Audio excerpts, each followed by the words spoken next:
actually, I'm at the end of a cold at the How are moment, you? but Oh, yeah, but much better. So I'm fully functioning again, but it was pretty kind of a bit exhausting for 2 days. Yeah. Mm. oh my gosh, yeah. It's kind of a rough time to have a cold because yeah. That's you need okay. to- I mean, Yeah, I don't have it often, so it's quite fine to have it sometimes. Yeah. good, good. How are you, Lynn? I'm well. I'm Yeah. working with people back in my office in my private practice again, and Oh, touching people, and we're all masked, and we have lots of ventilation. It's good to be more connected in community in my body again. yeah. It was a long time to be shut in our little room. So Yeah. I'm trying to find my way out safely. Yeah, did you get your booster? Oh yeah, I got my booster. It's good to see everyone. It's good to see JD coming in, and Lynn, how's the Trip, I dog didn't get to doing? say hi to you. There's Dennis. I haven't seen you in a while, Dennis. Hi, you got a beard. Yeah. Lynn, how's the dog Hair on the doing? bottom and not on the top. Lynn, how's the dog doing? Something has shifted. Dennis, something has shifted. Like the polarities they're shifting. Transformation. Lynn, how is the dog doing? The dog is wonderful. He's really the love of our lives. He Really? just has his limitations, as we all do. So we have to be very careful about what conditions we put him in. And when we keep him in a safe condition, safe enough, he's so loving and beautiful. They have so much to teach us, don't they? These animals. Yeah. Yeah. Thank God for pets. During quarantine, especially. Mindy's here. Hi, Mindy. Yay. I don't see Mindy yet. Where are you? I'm in Oh, Virginia. Jason. Oh yeah, hi. Did you say Virginia? On the East Coast. Oh, How are you? I'm okay. Yeah. Are you Enjoying still the at fall. Yogaville? I am. I'm still in Yogaville. Oh, Mindy, and we're gonna see you in April at IMS, right? Yep. Oh. Then I'll put one next to another what you see. I was just talking to Ann McKinsey this week, and she said you had come for a visit. Oh, lovely. Yeah. I went up. I was supposed to go to California for the month of September, but the trip fell through because of COVID and complications and stuff. So I went north. Nice. And, You don't need this because we're talking about. and I stopped at Ann's place. Okay, yeah, Yeah, it was good. It nice. was really good nice. to see her. Yeah. Mhm. Good. So how are all of you coming in the middle of a conversation? Big earrings, Marinelle. Pardon? Oh, yes. They're my little Buddha earrings. They're little, oh.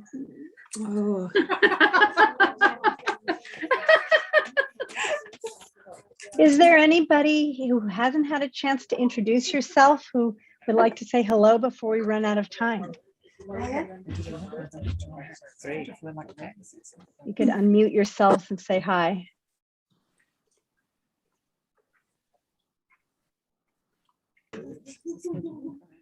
Well, I'll say hi again. I'm Maxwell, and I'm kind of helping out with the digital things today. Oh, And good. I put up a program in the chat if you want to click on it that has a link to the chanting and a little bit about the event today. And yeah, 1 o'clock we'll kind of get started, and I'll mute everybody. Yeah, I've been sitting with the IS for the New Year's retreat for the last maybe 4 or 5 years now, and I've been really enjoying it. Yeah. And I was just reading the Oh, there we are. Yeah. Yeah. So I'm gonna pin them for a second and see if they want to say. I sent it to. I mean, hi everybody. And Hi. Lovely to see you. Hi. It looks really sunny. Yeah. It's sunny and it's beautiful actually. Oh yeah, it's amazing. Cool and sunny and. How is the Julian behind? Julian's right here. Julian's our photographer. Hello. Oh, delightful. Hi, Dennis. Hey, Minty. Hi, Rin. Friends join. Friends at the Kathina. Very serious. Dennis. It's like old home week. It is. Hello, Ren. Hello, Austria. Beautiful. What Yeah, time you is look it where very you are, healthy. Santa Chita? What? What time is it where you are? It's 10 o'clock p.m. Not bad. Thank you, Santa Chica. Late. So nice to see you. Ahimsa, I'm gonna see you tomorrow morning, right? I mean, Yeah, I'm gonna- yeah. Yeah. In the new room. Like that. Yeah. Lalita. So is it sunny up there at the Vihara? Yeah, it's sunny with a little cloud. It's quite gorgeous. Yeah, it's beautiful. Oh, it's foggy down here. Oh, you got to come up here. It's actually everything turned green. It's been black, you know, all the meadows been black. And just from the fire, and just basically since yesterday it turned green. So suddenly we've got this beautiful green meadow. You could never even know if I went through this bit. It's beautiful. Yeah. I'll be up to visit soon. Oh, great. And the body just became green overnight. Yeah, yesterday it turned green overnight. We had you saw tiny little leaves, and I didn't know what they were, but they were actually grass. It was just they were like little round leaves, and then suddenly boom, all the grass came up. Yeah, it just turned green. Yeah, I So mean, it's beautiful. grass where there didn't used to be grass. It's astounding. A miracle, another miracle. Hello, another body. Hi, Santa Chica. Nice to see you. How are you doing? I'm doing okay. I'm gonna see you soon in England. Oh, isn't that wonderful that we meet together? Yeah. My Santa Chica and I, we're going to, we happen to be in the UK at the same time by chance. And we're going to be visiting Amravati. So I said she's going to be staying there for a few days, and I'm just going for one day. And we're going to go and pay our respects to Ajahn Sumedho and to the Siddhadra. Wow. Another body. I just wanted to say, another body. Can we take a little bit of time then to do a Pavarana ceremony, you and I? Sounds very good. Yes. Mm-hmm. Yes. You know, for about like you can just 40 minutes or 45 minutes in my room or somewhere. On that day, you mean? Yes. Yes, that sounds good. Yes. Because you're only one day, we can just after. Pack it in. After we see Ajahn Sumedho. Thanks. Oh. What is the Vihara ceremony? Pavarana. Pavarana means invitation, and at the end of the rains retreat, which we're at now, at the end, we move Pavarana to each other. So it means if there's anything I've done, if you see expected me to do anything that's off the path, please let me know for my own benefit and for the benefit of the Sangha. So we do that to each other. We invite each other. Please give me feedback. That one right there behind you. Oh, So that's what I said. And another body, because we meet in England, we can do it. Sorry? that's lovely. We can. Why do is it. that? Because you meet in England. It's just an opportunity. So it's something. Oh, I see. I see. It's something That that you'll both be in the same place. At the same it's a healthy thing to open yourself up to others to receive feedback. It's considered essential, actually, part of the monastic life, the path, even, you know, for anyone to not, you know, not hide things, but open yourself up and to be willing to receive feedback, so that you can guide, you know, keep correcting your course on the way to freedom. So it's a good thing. When are you headed over to England then? I'm flying on the 15th of November and I'm coming back on the 15th of December. Ah, okay. It's been 3.5 years. I'm quite excited. Yeah. It's a long time. It's a long time. All right, I think we're gathering now and getting ready. Lovely to see everyone. I want to be able to zoom in and just look at.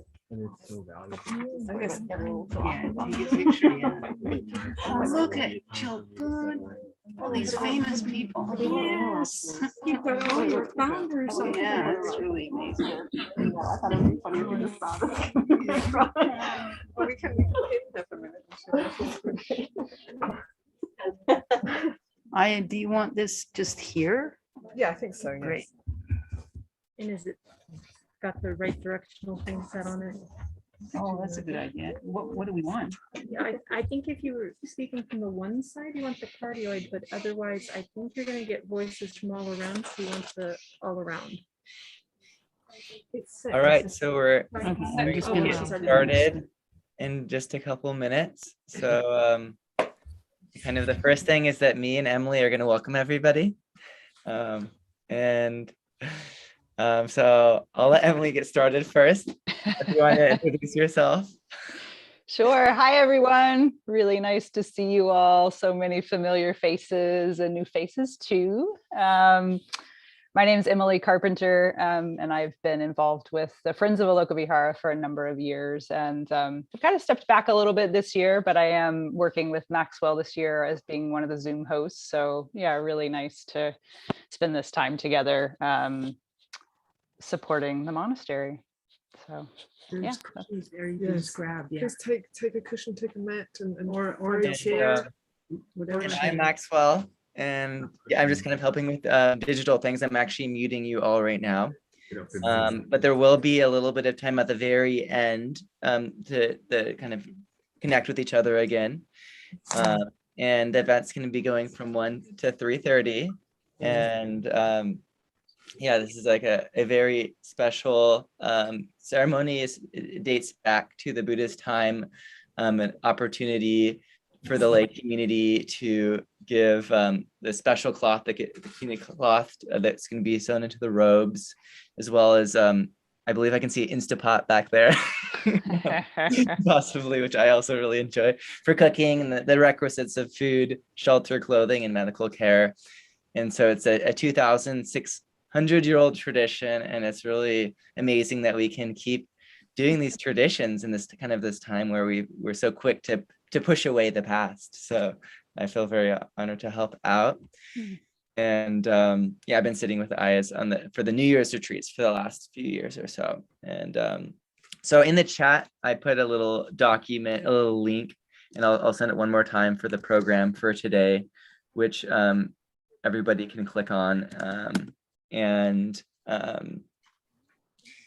there's going to be a donation link to put in the chat as well, and I'm copying that right now. As the ceremony is all about supporting the lay community, supporting the requisites for the wonderful gift that that we are offered with the teachings of the Dhamma. And yeah, I'm so grateful for the Dhamma, and yeah, I have a lot of love for all of us on our journey through it. And I'm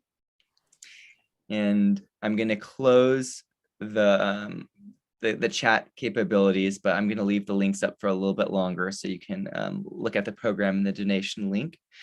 And I'm going to let Marianne, and the sponsors, introduce themselves. He was going to identify.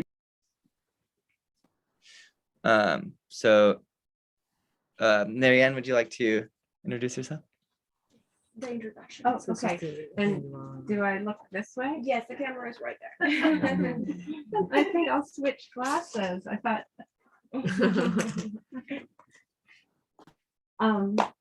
Hello, everyone. My name is Mary Ann Gallo, and along with my partner John and our son August and our daughter Louisa, who couldn't be here because she's at school in Georgia, we are co-sponsoring the Katina and offering the cloth. And I have been practicing with the Aloka Vihara monastics for 5.5 years. And when I first encountered them, I never thought that I would be so moved and ultimately so connected to a monastic community. But as I told Ayananda Bodhi earlier today, I feel that there was my practice before I encountered the Bikunis, and then there's my practice for the rest of my life and with them as my teachers. And the courage that they showed in leaving their the community that they were in and coming here and forging a new path for Bikunis is tremendously inspiring to me and moving. And the love of the Dhamma and the depth of practice are models to me for what is possible. And not to mention the great joy and humor and the love of nature. I could go on and on and on, but I did say I would be open and yet concise. So I think I'll try to wrap it up, and just to say that the opportunity to support the Kathina-Almsgiving and offer cloth for a robe is tremendously meaningful, and we're just simply thrilled to be here and to be with you all on Zoom who couldn't be here. We're holding all of you in our hearts. And John or August, do you have anything you want to share? Then I will pass it to Uma and Madan. Thank you, Mary Ann. Hi, everyone. I'm Uma. This is my husband, Madan, and we are together with Mary Ann and her family, thankfully, co-sponsoring this event. We're ecstatic to be part of this. We are very grateful for the opportunity to be able to co-sponsor this event. This has been like a dream, and it has given us so much joy and a feeling of wholesomeness just to be able to, participate in all the events leading up to today in this season. So very grateful. So I was born and raised in Sri Lanka, where I was surrounded by, Theravada Buddhist monks and temples and opportunities to serve, but I never had the opportunity to serve Bikunis at the time because it was recently reinstated in this tradition. So this is like a dream. I can't even tell you I'm part of this. Very grateful for the Bikunis here. Like Mary Ann shared earlier this morning, today has been an emotional day for me and for a lot of us here. The Bikunis here have made the path that the Buddha had set for us more tangible and more real, and just brought it closer to us. So we're very grateful that we are able to serve this Sangha here and be part of this Kathina ceremony. This is the first time in our lives that we are co-sponsoring an event. So absolutely ecstatic, trying not to well up with tears right now. Just a few technicalities to mention. So the Kathina tradition goes back to the Buddha's time, 2,500 plus years. And you're probably aware. So during the Kathina season, the Sangha are expected to stay in one location for a long period of time for the entirety of the season. But you're aware that the Caldor fires took place and the nuns had to evacuate. So their stay in one vihara for that required period of time was interrupted. However, in our hearts and minds, their observance continued as they went to an evacuation cottage and were able to continue their practice there. So it's supposed to be one of the most meritorious things that a lay person can do to support the Sangha during a time like this, during this season. And in Buddha's time, ancient India, the community served the Sangha when there was a lot of rain, and at this time there was a fire, and we were able to support in modern day America, in California, that was what nature had in mind. So we're glad to have been able to support the Sangha through that. But because of the technicality, we have renamed the Kathina ceremony as a Kathina-Almsgiving ceremony, just to be correct about the terminology. But in our hearts and minds,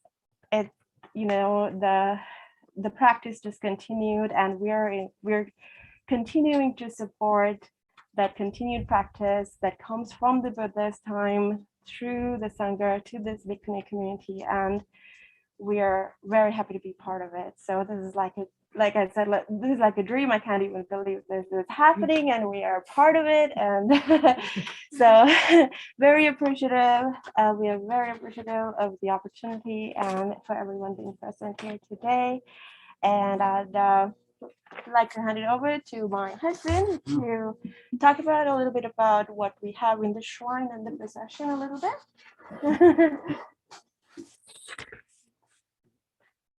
Hello, everyone. It's been, like my wife was saying, it's been a privilege and it's an honor to be here, and we never thought it would happen in our lifetime to be supporting a Bikuni Sangha and here at this time, right? And here we have, and it's an honor to have everyone part of this. Not just everyone who's been gathered here, as well as people who were able to join from all over the world. So happy to have all of you here. And we also, as part of the Kathina-Almsgiving, so many people offered so many gifts and other offerings. So we have set up a gift table where we received so many gifts and offerings from people from all over the world. And we also have so we set up this mandapa, this shrine, where we were able to set the statue of Buddha and the gift table. And we also have the kapruka, which is the money tree or the tree of offerings. And so many people who are able to donate for this event. We have etched their names in the Bodhi tree leaves, and we were able to add it to the tree of offering. So we have that hosted here too. That's a beautiful tree. So, and we will also be doing a procession as part of this event, where it's a privilege and an honor to donate the robe to the Bikuni Sangha, and we will be doing a procession where we'll be carrying this around the temple and then coming back here to offer it to the Sangha. So yeah, and it's thank you for all for joining us. Yes, and as we offer all these offerings and the robe to the Sangha, we invite you all to align your hearts and minds and offer along with us and join in the merits of today. Also, my mom's watching on YouTube. Hi, Mom. And over to Aya Anandabodhi.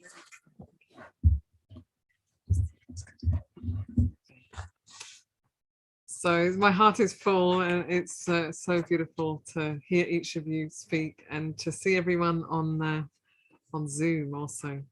And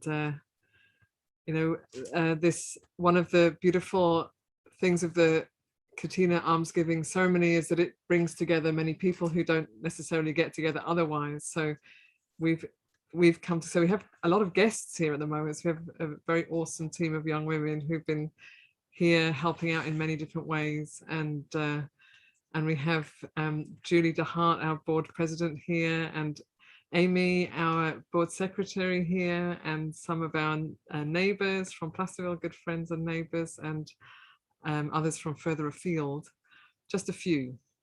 So not many of us, but anyway, it's sort of turned into a lot somehow. And very happy to welcome from Dhammadharini Monastery, Ayasobana. Thank you so much for coming, Ayasobana. And Ayasobana will be offering a Dhamma talk later today. And Aya Santusika, who's come up from Karuna Buddhist Vihara, together with Aya Chitananda, faces you probably are familiar with. And last weekend we were at their Katina ceremony. So it's just this lovely reciprocal support. And Aya Tisarani, who ordained last month, in September at Aranya Bodhi Monastery. So we were there also to take part in her ordination. And Anagarika Siriananda, is it? Sirinanda, who is a disciple of Bikuni Tisarani, and they actually live in Germany, so they've come over here for the ordination, and will be going back to Germany and have a little Vihara there that they're establishing. So sadhu. And also we have a very first time actually, Bhante. We have I don't know if you can see. We also have Bhante Jayasara, who's Bhante Jayasara here. Bhante trained with Bhante Gunaratana in West Virginia, and was a very hard-working monk for 5 years or so, and is now having a chance to explore different monasteries. So he's here for a couple of days and taking part in our Katina Day. Yeah. So yeah. And there's I'm Ananda Bodhi. Didn't have you introduced myself? Aya Ahimsa, who you may be able to see. Yes, there she is. And Aya Niyanika. So we're the resident crew at Aloka Vihara. And we also have online Aya Santachita in Vienna, in her Viennese temporary Vihara. Hello. Hello, Aya Sampusika. Hello, Aya Chitananda. Okay, so we'd like to begin the ceremonies today with a short puja, paying homage to the Buddha, the Dhamma, and the Sangha. And after that, we will offer the refuges and precepts. So we'll be offering that to people here, and please do join in if you would like to online. We may not have all of the chants available for you, but sorry.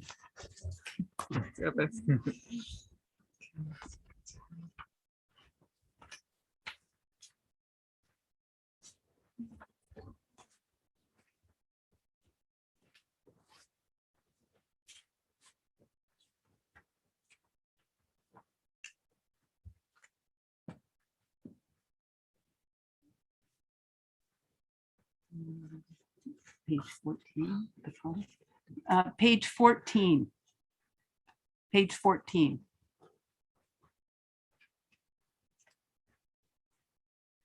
That's good enough. There's ones in the library. Look, we're good. We're good.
Samma Sambuddho Bhagava Buddhang Bhagavantang Abhivadami.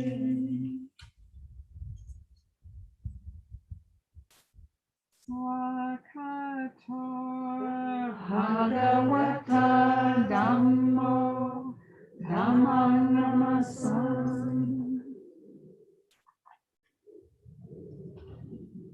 Susatipanna Bhagavato Sāvaka Sangho Sangham Namami. Namayam Buddhassa Bhagavato Bhupavaganamakaraṁ Karomatse. Namo Tassa Bhagavato Arahato Samma Sambuddhassa. Namo Tassa Bhagavato Arahato Samma Sambuddhassa. Namo Tassa Bhagavato Arahato Samma Sambuddhassa.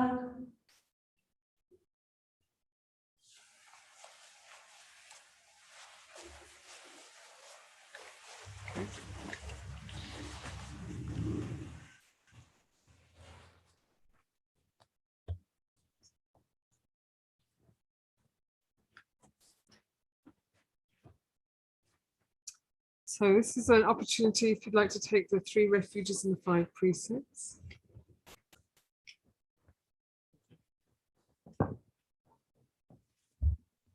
That's on page 72. 72, yes. Thank you.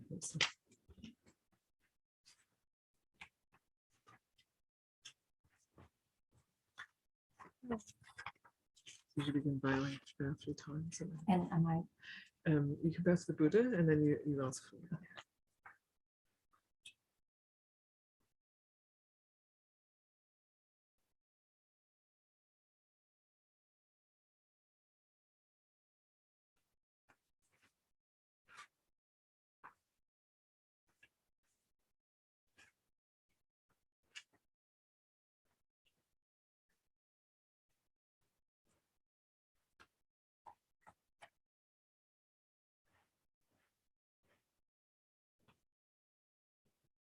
Mayam aye tusara nena saha pancha silani yachama.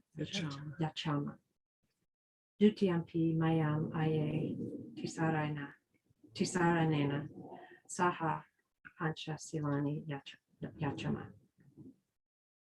Tatyampi mayam aye tusara nena saha pancha silani yachama. So I'll chant Namo Tassa 3 times and then you can repeat after me 3 times. And also just to say that quite a few of the people in the group here are on 8 precepts, so don't be surprised if people are quiet. It's because they're on a different precept system. Namo Tassa Bhagavato Arahato Samma Sambuddhassa. Namo Tassa Bhagavato Arahato Samma Sambuddhassa. Namo Tassa Bhagavato Arahato Samma Sambuddhassa. Namo Tassa Bhagavato Arahato Samma Sambuddhassa.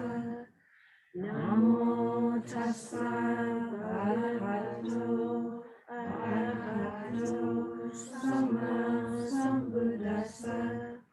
Namo Tassa Bhagavato Arahato Samma Sambuddhassa. Buddhang Saranang Gacchami.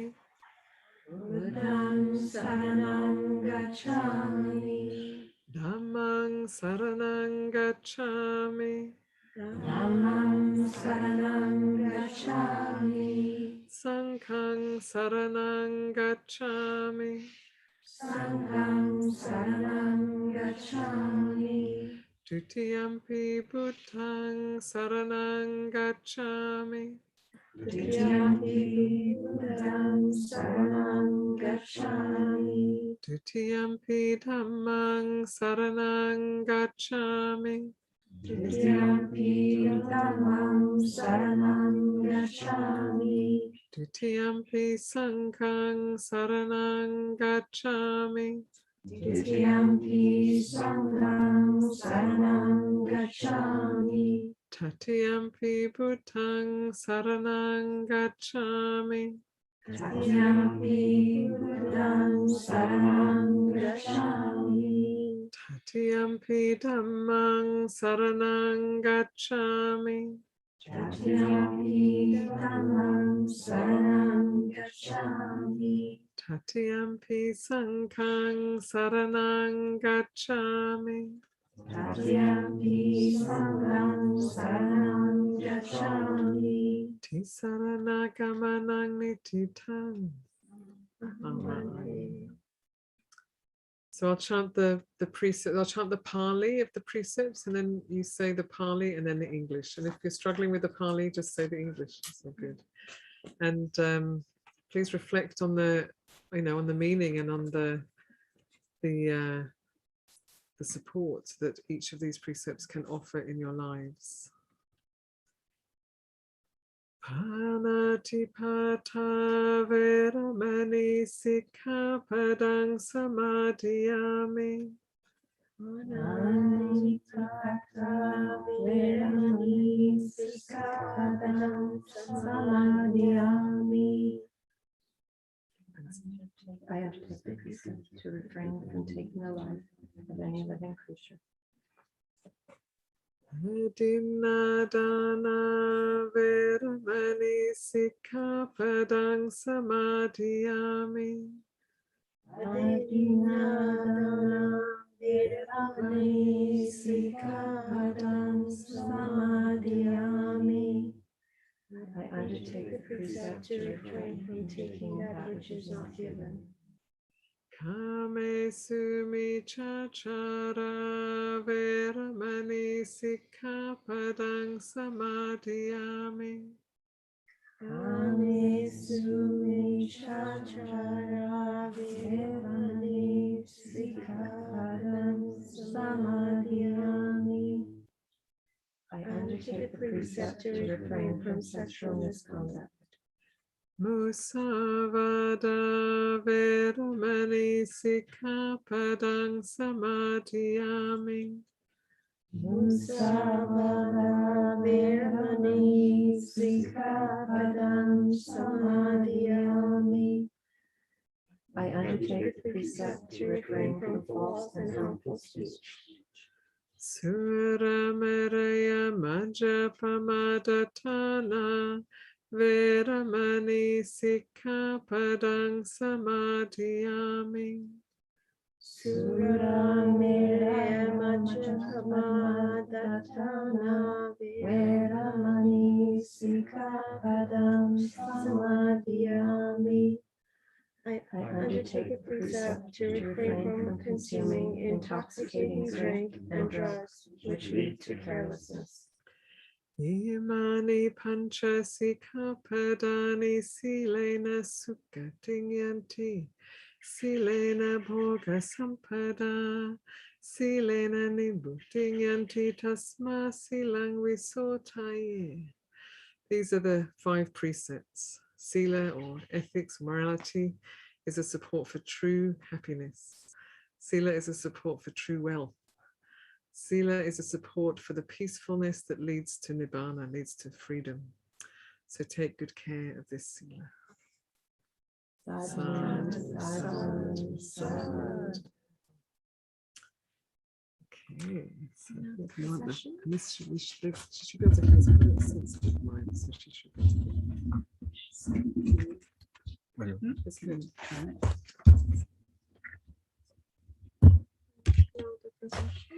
Okay.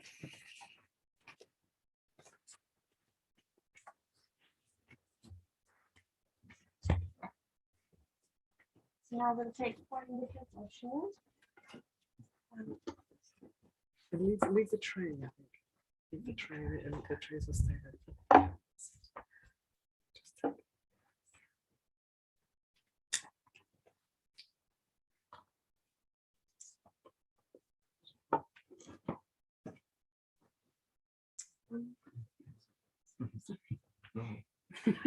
The little one, but it's small but powerful.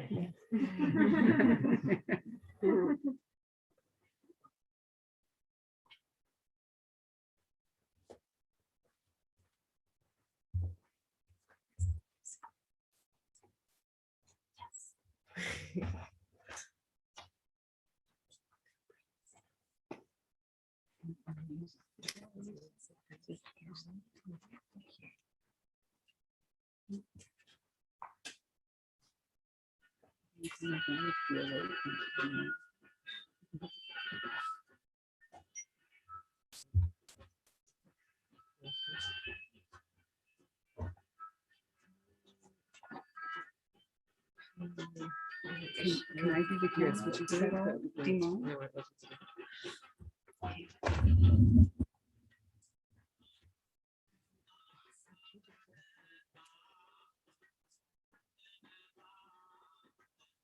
So this is the first time at Aloka Vihara we've had a procession as part of the almsgiving or Katina ceremony, and I hope that you'll be able to see it. You need to.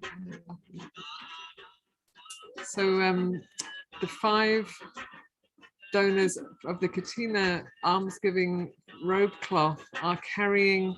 So John and Madan and August are carrying Buddha relics, and Uma and Mary Ann are carrying the robe cloth, and they're going to circumambulate the Vihara with these sacred and generous offerings. And they're also flower carriers and those carrying candles and incense.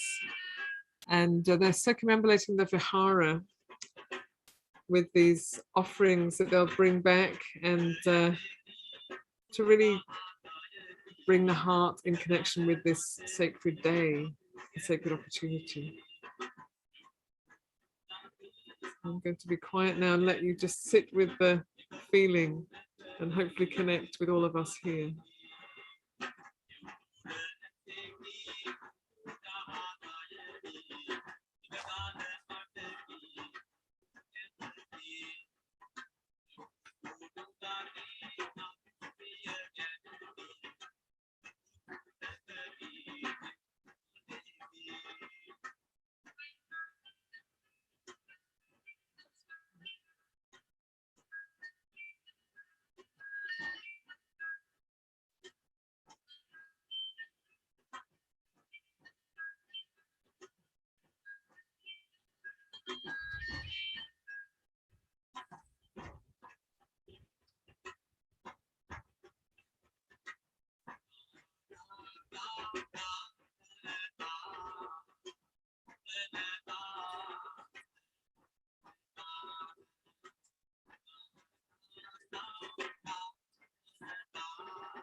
Would you pass that to me, the whole thing?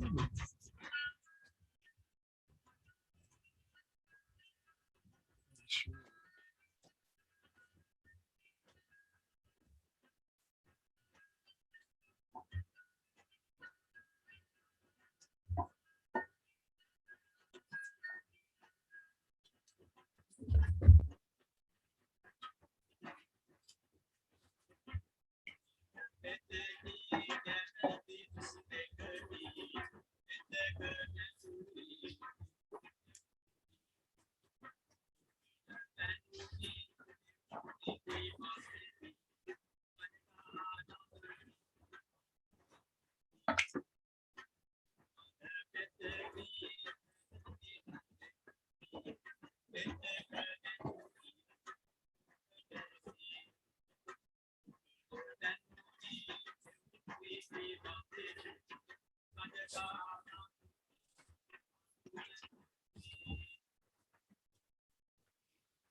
Pull closer. Okay. So one of the practices that's really deepened for me since encountering the Bikunis has been the practice of generosity. And as many of us know, it is one of the paramis. In fact, it is the first of the 10 perfections. And the generosity that is shown in the teachings that are freely offered, in the practice that is offered for the benefit of all beings everywhere, triggers deep, deep gratitude in me. And the natural response is generosity and giving, because we're in the flow. And so I wanted to read a poem about giving. It's not my poem. Maybe someday I'll write a poem about giving. But today, our poem is called When Giving is All We Have by Alberto Rios. One river gives its journey to the next. We give because someone gave to us.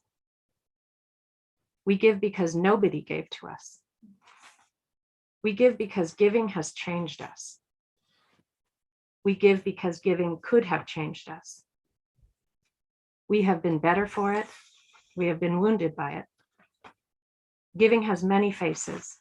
It is loud and quiet, big though small, diamond in wood nails. Its story is old, the plot worn, and the pages too. But we read this book anyway, over and again. Giving is, first and every time, hand to hand, mine to yours, yours to mine. You gave me blue and I gave you yellow. Together we are simple green. You gave me what you did not have, and I gave you what I had to give. Together, we made something greater from the difference.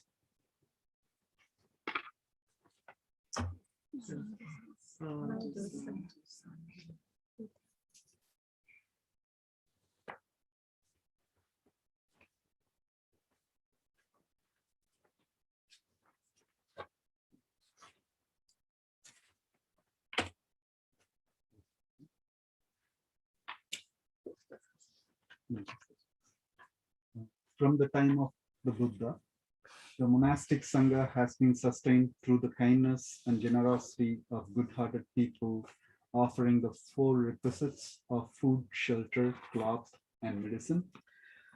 This Kathina ceremony is an opportunity to join in this stream of blessings. We come together today to provide support for the nuns of Aloka Vihara in their practice and sharing of Dhamma, and to support the vision of establishing a monastery in the forest tradition where Bikunis can train and lay people can visit and practice the Dhamma.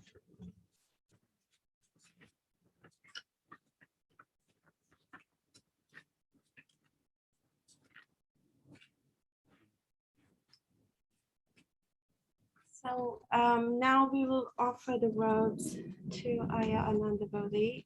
We'll say Namo Tassa to the Sangha, yes, to the Sangha of Aloka Vihara Forest Monastery.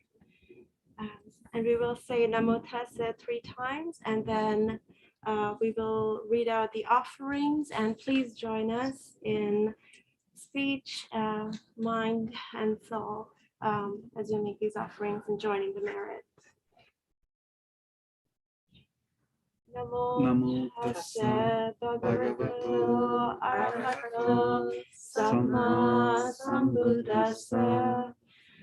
Namo tassa bhagavato arahato samma sambuddhassa. Namo tassa bhagavato bhagavato arahato samma sambuddhassa.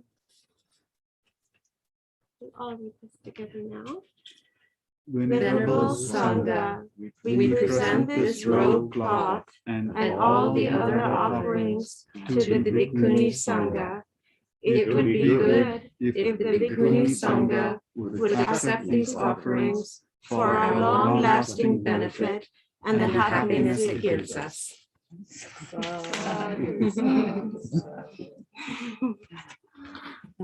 we bring it over?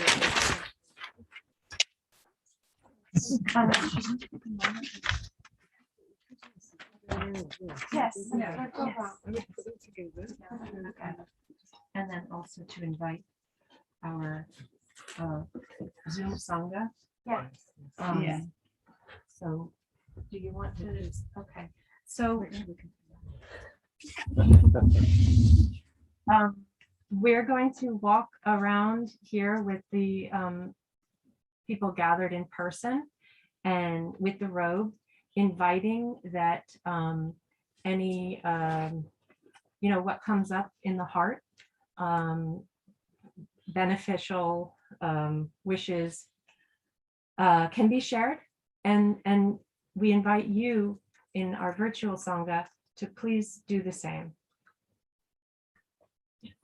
Anything you want to add? Yes, please align your hearts and minds, and together with us, please join in these offerings.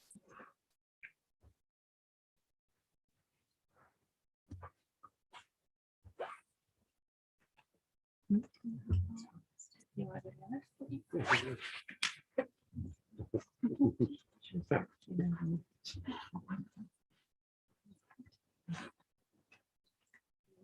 Just putting your good energy in. Taking actually to the Bikunis, but to the lay people. Oh, Yes, the lay people are offering it to us. As an anagaric, you're sort of halfway between lay. It's both best of both worlds. And worse than both worlds. Oh yeah. Oh yeah. It's up here. It's been a while. We remember. And so did Monday.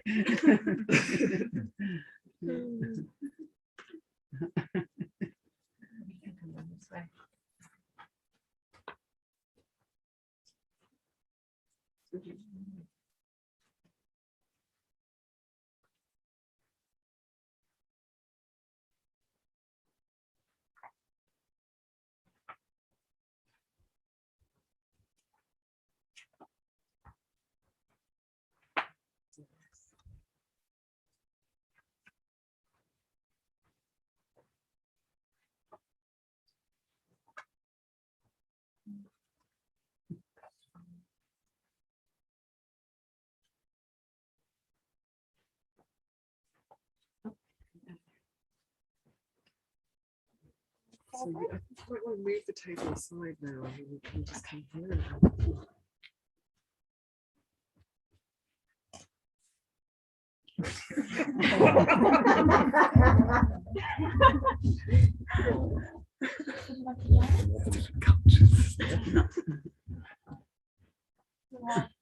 Find hand number.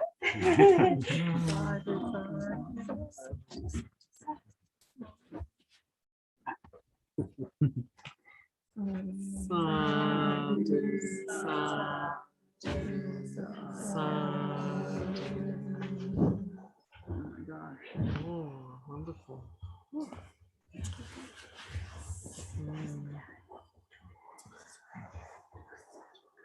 So it's wonderful. This so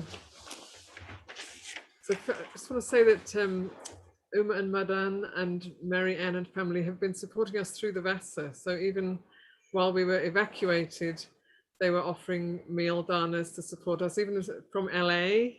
Meals were arriving on the doorstep, and Uma and Madan also arriving on the doorstep with meal danas. And this morning they arrived at 6:30 in the morning in order to offer this cloth, which was white this morning, and it's been dyed today, ready for making a robe. So we'll now go into the formal part of and as Uma said, we were not able to keep Vasa because we left the Vihara. We evacuated for 3.5 weeks altogether, and so we've slightly changed the wording, but basically it's not exactly the same as a Katina, but it's kind of almost. It's from the heart. It's very much the same, and we will be sewing a robe before dawn, all being well. We intend to. So we're following the spirit of the Katina offering and ceremony. And so Venerable Sangha, we've been offered this cloth for the making of a robe together with other offerings. This is the Katina season for receiving such offerings for the welfare of the Sangha and the long-lasting benefit and happiness of the donors.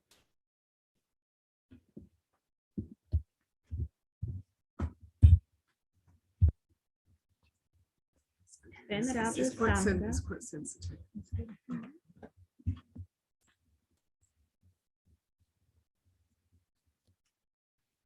Venerable Sangha, this is a good time for receiving such offerings. To whom can we give the cloth of the making of a robe? Is there any Bikuni who has an old robe or a threadbare robe? Venerable Sangha, of the Bikunis here at Aloka Vihara Forest Monastery, Ayahimsa's robe is old. Ayahimsa is old. She is practicing diligently, studies the Dhamma and Vinaya, instructs and encourages her companions in the holy life, for which we are very grateful. Would this Bikuni Sangha rejoice in giving this Katina season almsgiving cloth to Ayahimsa? We are delighted,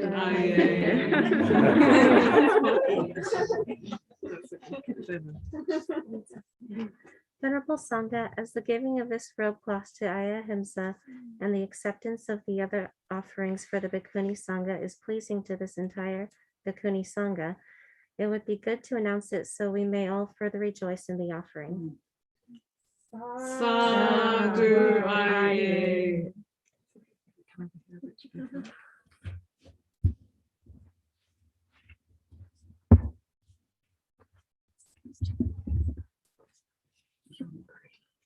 These offerings are gratefully accepted for the welfare of the Bikuni Sangha.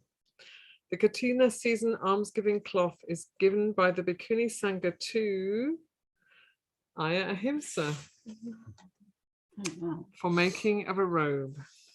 Sadhu, sadhu, sadhu, sadhu. Thank you so much.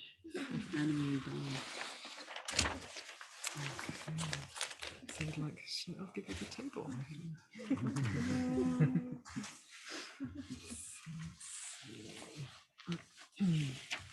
So we'd like to chant an anumodana, an expression of appreciation of your goodness and your generosity and your beautiful hearts.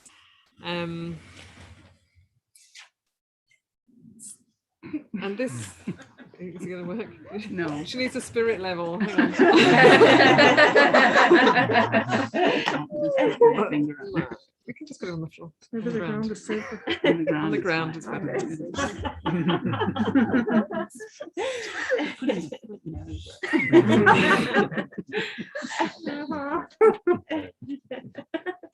So I'm just going to read the English of this chant and then we'll chant it in Pali. Those who are wise, generous, and free from selfishness give at the appropriate times. Then what is given to those who are worthy and morally sound is an offering of great purity and substance. Those who likewise show appreciation or perform acts of service make no lesser offerings, and they also share in this merit, everyone here and not here. Thus in giving, the heart is unbounded. What is given is of great fruit, and those meritorious deeds bring about good fortune in the life to come. So this life to come. Danti sapanya vadanyu vitamachara kale nadinang ariye sujubute sutadisu vipassana manatassa vipula hoti dakina ye tata anumodanti veyavachang karonti va natena dakina honnate pipunya sapagino tasmada deha pativana chitto yata dinang mahapalang Punyani paralokasming patita honti paninanti. And we'd like to invite you to join us in chanting the foremost Arahant Bikuni chant. And I think, Max or Emily, do you have that to screen share? The folks online? I think I have it to screen share. I'll be sharing now. We'll do the Pali. Start with the Pali. And it's in here. You should have a this they're coming around. And we'll also do the Is this it? Can you see it? It's actually on the Aloka Vihara website on their in the chanting book. Oh, you had the chanting book open earlier. It should be in there. It's in the program also, not the notes of. This is the notes. No, we don't need the notes, Max. Oh yeah, here it is. Here it is. John. Yeah. Yeah. Where is it? I have it up. Let me just share my screen. Thank you.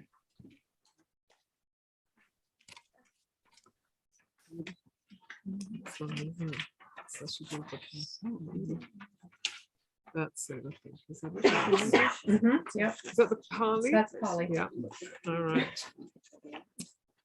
So this is a reflection. This is taken from the Anguttara Nikaya Book of Ones, and the 13 one individual 13 fully enlightened bhikkhunis and their qualities that they are foremost in, and it's been made into a kind of a blessing. So it's saying it's calling to mind those bhikkhunis, those enlightened bhikkhunis of the Buddha's time, and their particular skills and qualities, and saying, by the power of their qualities, may the power of their qualities always be a blessing to us.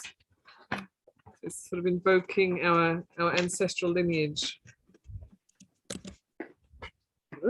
Tanyunang Bhikkhuni nang Gotami Jinamatucha Dapita Hankartanam Visada Soting Karotuno Mahapanyanagata Kemateri Tipakata Savika Bundaseta Sasada Soting Karotuno Teri Upalawana Chavindi Mantina Guttama Savika Bundaseta Sasada Soting Karotuno Vinayata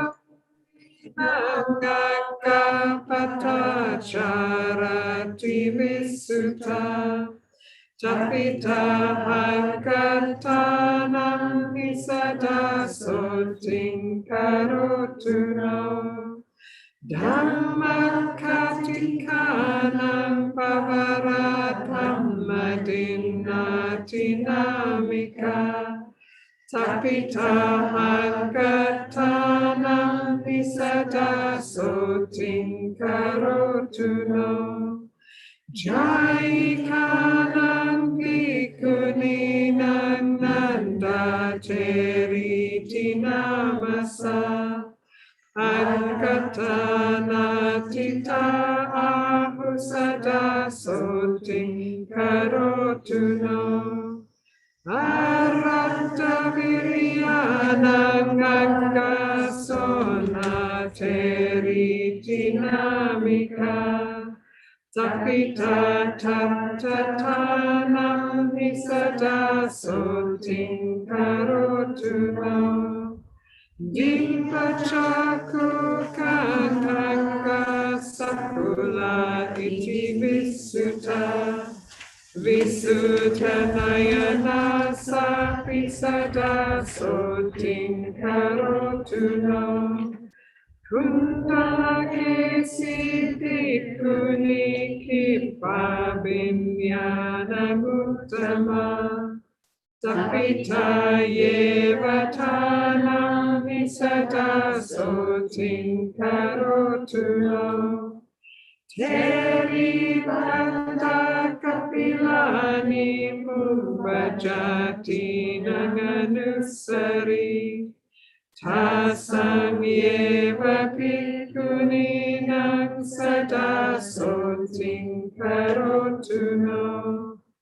Teri tubata kachana mahavinyana uttama. Jinena sukadukam sasada soting karotuno. Lukachi varadarina agga kisapi gotami. Tapita agatanam nisada soting karotuno. Sikala mata bhikkhuni sadhadi muttana uttama. Karotuno mahasanting arogyam cha sukham sada. Anya bhikkhuniyo sampanana gunatara bahu. Palentu no sapapaya sokarogati sambhava. Sotapanna tayo sekha sadhapanya siladika. Bhagaso kilesa dahana sada soting karotuno.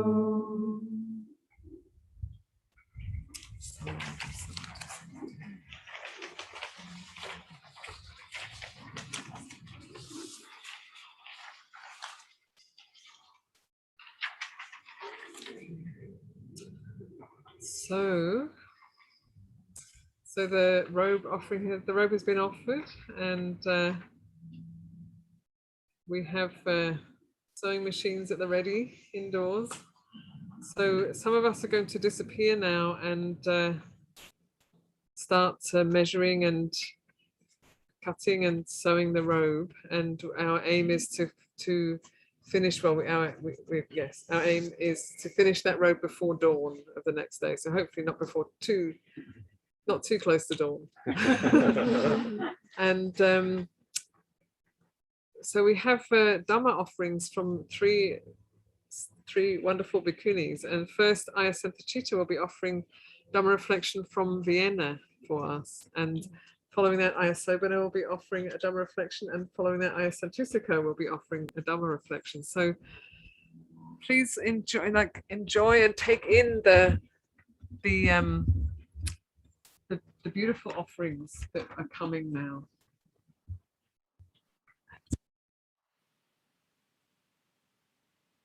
Okay. I just would like to get up for 2 minutes and I'll be back in 2 minutes. Is that okay? Yes, that's good. And people can just meditate for 2 minutes, actually. Yeah. Thank you.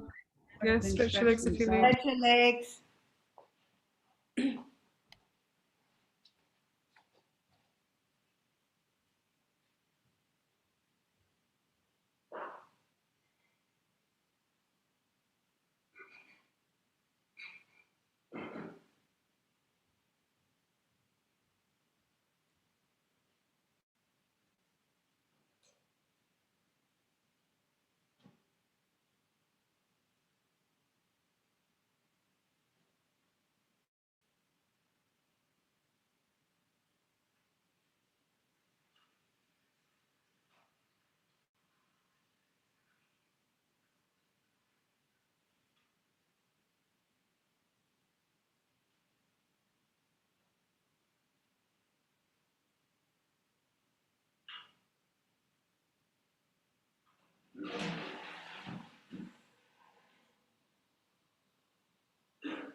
So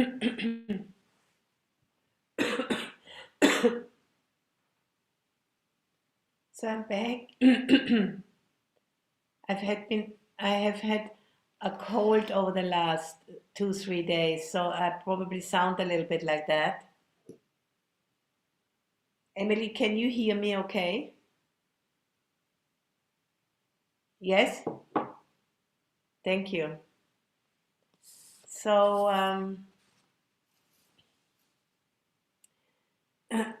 for me it's 11 o'clock p.m., so it's quite late, and I'm so happy that I could be part of the ceremony and to see the Vihara and see so many of the sisters and see the beautiful sunshine and how lovely everything has come together for this for yet another Kathina celebration at Aloka Vihara. We've had quite a few already, and it's very lovely every year to see that happening. And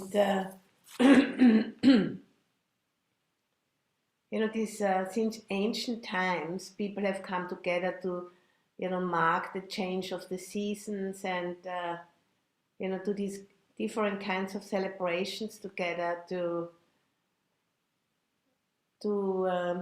see how much we are part of much bigger system of nature, which is doing its thing, and we, have to do our best to fit into that process, and at the same time, we can support each other to do this together. Just like as a Kathina celebration is a very good example of this coming together and supporting each other, being part of something much bigger than ourselves. And this year as the whole climate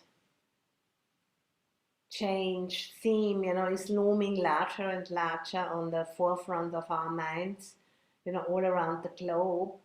I think these kind of gatherings, have a very important function to help us to build community and to build community on a basis of sila and generosity and practice, not just, coming together to be heedless, but coming together to really rejoice in the good fortune we all have, that we have made contact with such a powerful teaching which exists, since over 2,600 years, and we are still able to benefit from the teaching and hopefully, be able together to bring that into the future, that many more generations can benefit from this teaching, especially now at a time where, the going gets ever more tough, I think all around the planet due to climate change, where we human beings, have a big hand in that it has come that far. And for example, here in Vienna, or rather here in Austria, since Tuesday we have the biggest wildfire ever in Austria, and compared, to the size in California, it's kind of sounds a bit ridiculous, but for Austria it's still very big. It's 285 acres, and that's the biggest fire ever here in Austria. And there's 300 firefighters fighting that fire. That's also huge, for Austria. When I think at the proportions in California, it's mind-boggling, But it's happening here too, and it's also happening in the south of Europe, in Greece and Turkey, Spain, Portugal. Huge fires also. So I just wanted to share that with you because I know there has been so much going on in California, and we at Aloka Vihara we have lost a kuti and a yurt, and we have to be prepared that the fire is going to come again and again. And how will we deal with that, and how will we go into the future with a forest monastery? Is that something which has a future really. All of those big questions, so many uncertainties, so many unknowns.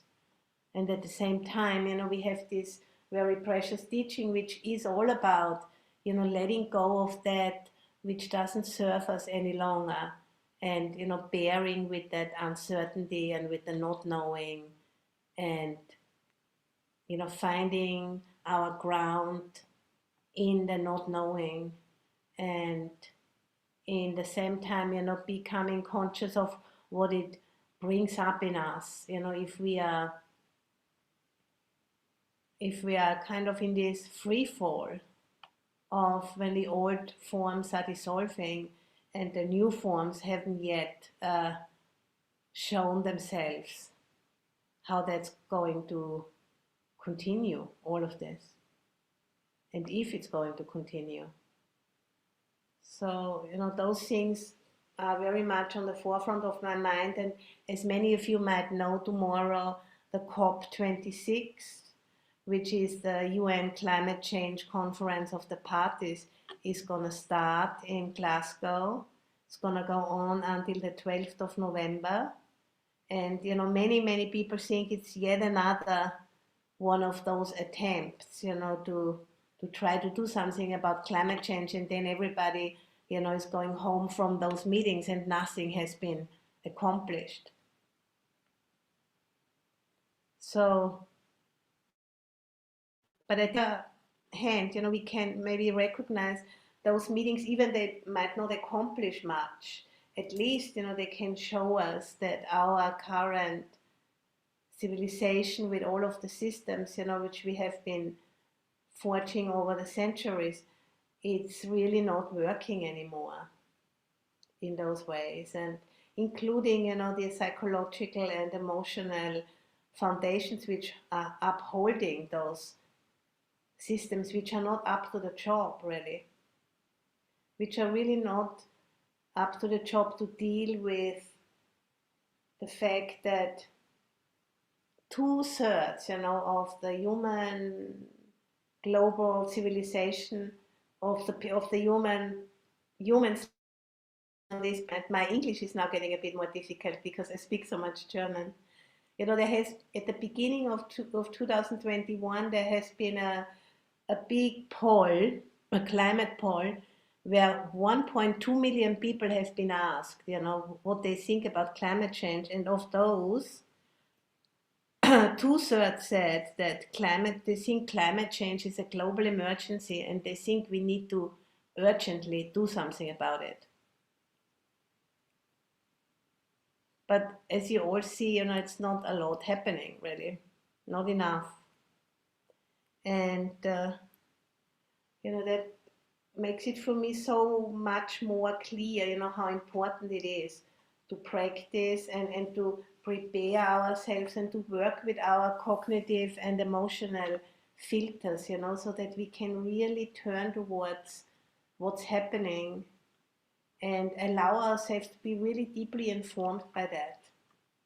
And then out of that integration, to trust, that our individual authentic response will emerge from that if we can stay with the process, which is very difficult because there's so much feeling of hopelessness and confusion and simply, aversion to be with that which we don't know the answer to in many ways yet.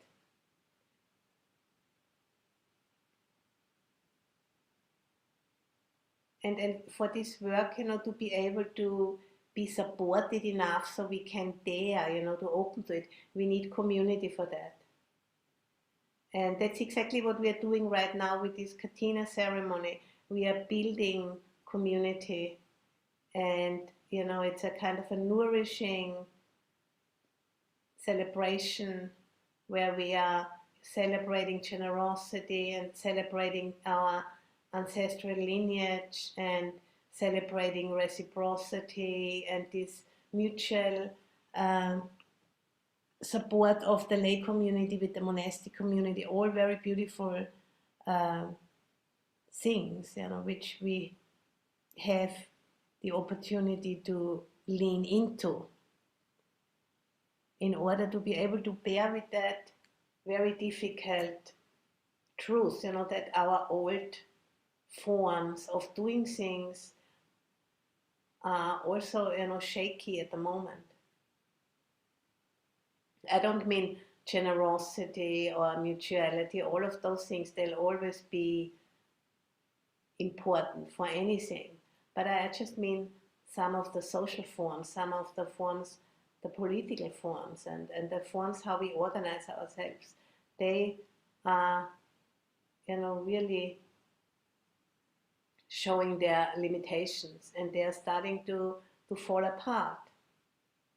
And in times like this, a good community is so important.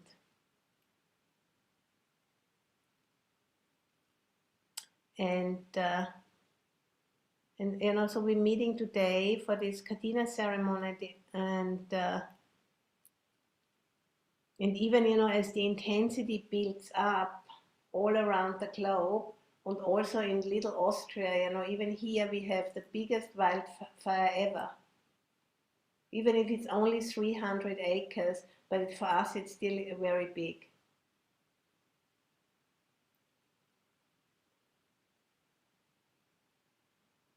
For me, it really tells me that it's so important to understand, that the essence of the Buddha's teaching for me in a contemporary language is all about letting go of that which doesn't serve, and to stay with that profound uncertainty until new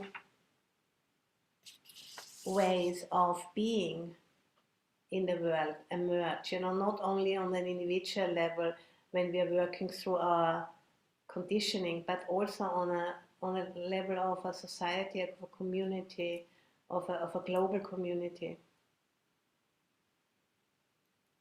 And I think, with the Buddha Dhamma, we do have the tools for that. The very, very pragmatic tools.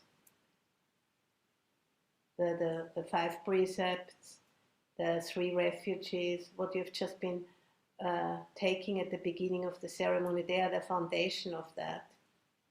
And then a meditation practice as a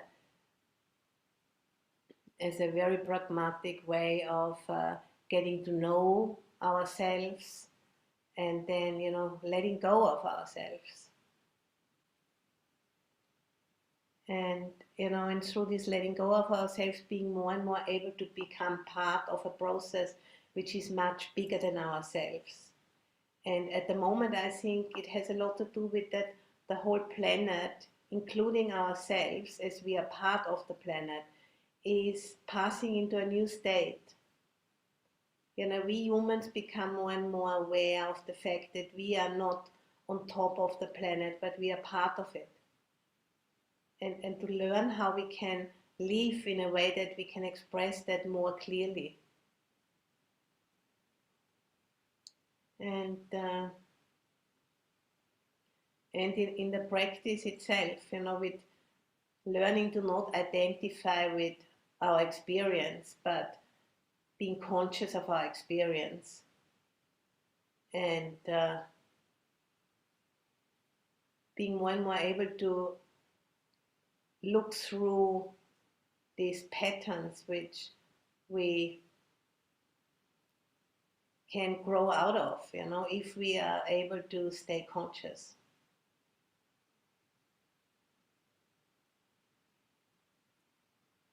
So, that is what's on my mind right now, and the fact, that community is such an important tool. It's the 3rd refuge. It's the refuge in Sangha. And for me, I'm at the moment on my own here in Vienna by choice, because I wanted to experience myself how I would be on my own, out of the community, and just being here. I live in a small flat in the 21st district, like 10 minutes from the underground station, and when I look out the window, I see only concrete, and there's a tree, one tree, and so on. So it's a very different life, And when I saw the situation here, sitting where you're sitting there outside for the ceremony, I really, gave me a real kind of big hit, of the, because of course I remember how that feels, but seeing it from outside, seeing it from Europe through Zoom, the preciousness of community is very palpable for me right now, as I see so many I know most of you, at the Vihara, and also the little icons, Emily and Susan and Lynn and Maxwell and Mindy and Jill and everybody, and just how wonderful it is to have community, and how important it is, and how nourishing and strengthening it is. Yeah. And how lucky we are that we have that, and our sense of community needs to expand, needs to include also those which are not the human beings. And if with that we could make that, a very important reflection, and through that become really conscious of the bigger picture, and that the Buddha Dhamma, has all of the tools. For example, meditating on the elements. It's a very simple practice in the first foundation of, or the first establishment of mindfulness, in the first Satipatthana on the body. There is one way of meditating is to meditate on the 4 elements: earth element, water element, fire element, and wind element.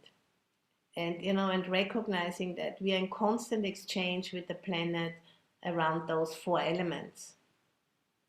And there is not really an internal and an external. And to really, become conscious of that through practicing in that way, I think that's a very important practice right now. And these days I teach that a lot, and I also try to do it myself, because I feel like every time, I'm meditating in that way, I'm just loosening up a little bit more this sense of separation, feeling, feeling estranged from who I really am. Not just like a small body, but I'm part of something much bigger than myself.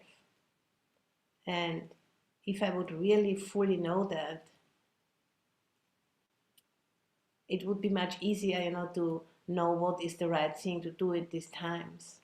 So I see, meditation practice as a very important gift, not only to myself, but to all sentient beings, and to this huge planet I'm part of. And on my side of the planet, it's getting really late now, because it's almost now it's 11:20. So I think I'm slowly gonna disappear, and wish you all the best for the sewing of the robe, and looking forward. I'm gonna meet Ayananda Bodhi on the 12th of December in Amaravati Buddhist Monastery in England, and we're gonna see Ajahn Sumedho, and I'm really happy about that. And gonna see Ajahn Sundara and Ajahn Chandasiri, and then I'm gonna spend 3 weeks in the monastery of Ajahn Chandasiri in Scotland, and just how all of these strands are coming together, and the Sangha, the lay Sangha and the monastic Sangha being wonderful support for our practice. And this Kathina is such a beautiful celebration of that truth. So thank you, everyone, for coming and for being part of this. Sadhu. Bye.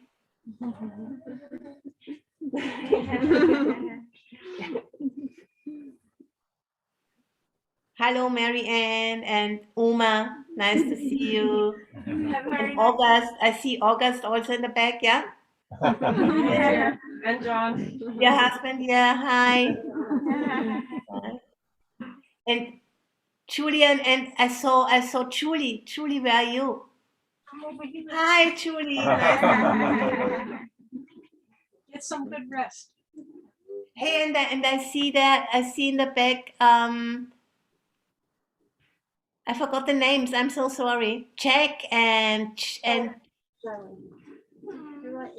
hi. Hi. Nice to see you too. Amy are back there. Amy is back there too. Amy, I saw already, yeah.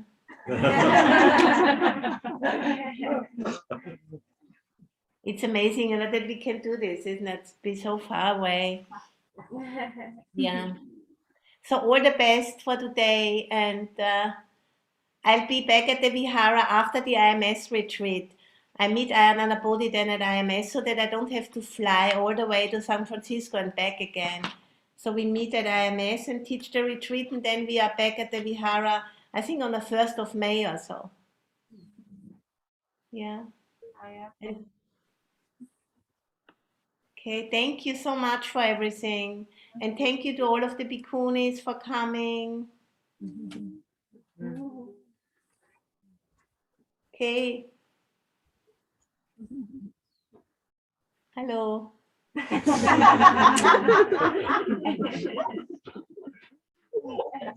Okay. Good night. Good night. Take care, Aya. Thank you. Hi. Bye. Shall I speak? Please do, Aya.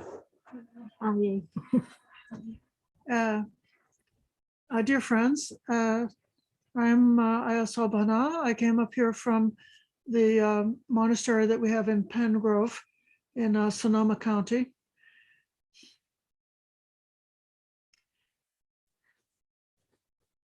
Every morning, we chant, as part of our morning puja, we chant the reflection on the 4 requisites. And one of the contemplations that we do as part of our training is about this robe cloth, what's being given here. That we use these robes only to ward off cold, to ward off heat, to ward off the touch of flies, mosquitoes, wind, gadflies, burning and creeping things, and also for the sake of modesty. So it is true that the robe represents what group we belong to. We belong to the group of Bikunis. We belong to the group that's identified with the teachings of the Buddha and the Sangha, which has been carrying down this lineage of teaching for so many centuries. We belong to the group that holds up a certain kind of morality. But this group identification is actually not the point. When the Buddha gave us this reflection about the robes, they don't say, I wear these robes because I'm a Buddhist. They don't say, I wear these robes to show how pure I am. They don't say, I wore these robes to show that I'm a forest monk and not a city monk. You know, the city monks wear bright colors. The forest monks wear dull colors. I have, in my tradition, twice a month, when I shave my head, I also shave my eyebrows because I belong to the Siam Nikaya, which is the Sri Lankan group that was created by the Siam or the Thai group many centuries ago, not millennia ago, but there was a time of war between Thailand and Burma in ancient times, and the spies would disguise themselves as monks. So the Siam made a rule that they all had to shave their eyebrows. So when the secret agent comes over to pretend to be a Thai monk, he shaves his eyebrows, and then when he goes back to Burma to make a report, then you see a monk with no eyebrows, and then the counter. So it's all, it's like I think there's two gangs in Los Angeles, and one of them wears the red bandana, and the one has a black bandana or something like that. So there's all of these signs and symbols about what group we belong to. If you belong to one kind of group, you will resist wearing a mask because of COVID. And if you belong to a different group, you'll wear the mask even when you don't have to. So it's partly to do something that's sensible, reasonable, and compassionate for the sake of safety and love. And it's also become part of something that's polarized about the division of especially this country into groups of people. So just as Santa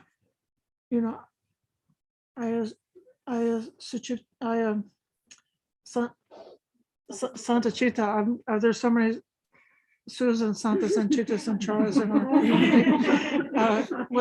She was speaking so movingly about our impact on our heart from climate change and how we need to find the right and wise way to hold that. It's both supportive to our own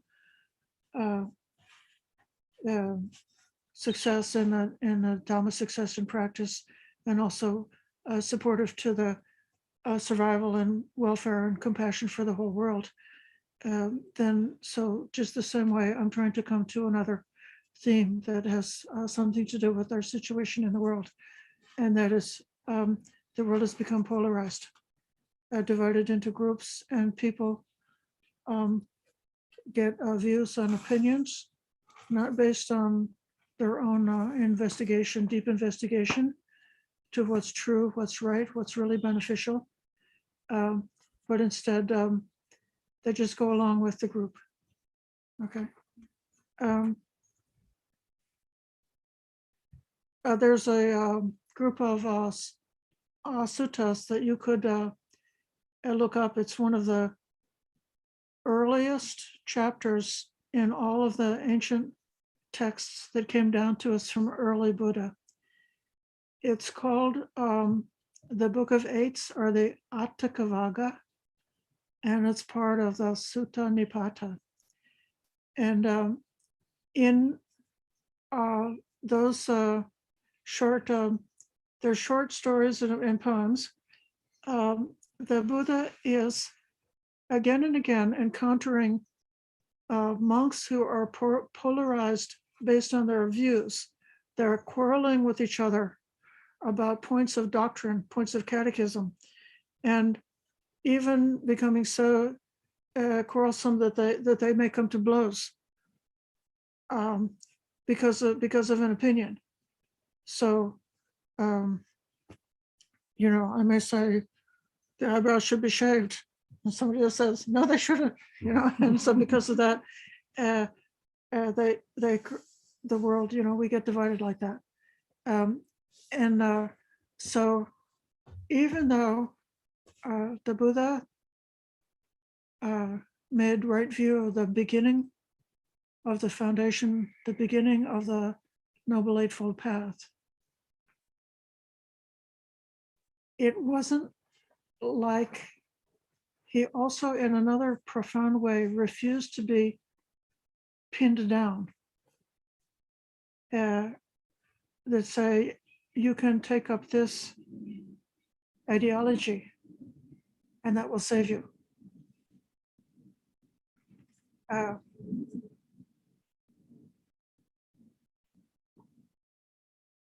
I've heard, people have talked a lot about right and wrong, what's true, what's not true. Um, it's harder than you think to really discern in the deepest way what's really true. So if you say, I'm going to plant my flag here and say, I believe in science.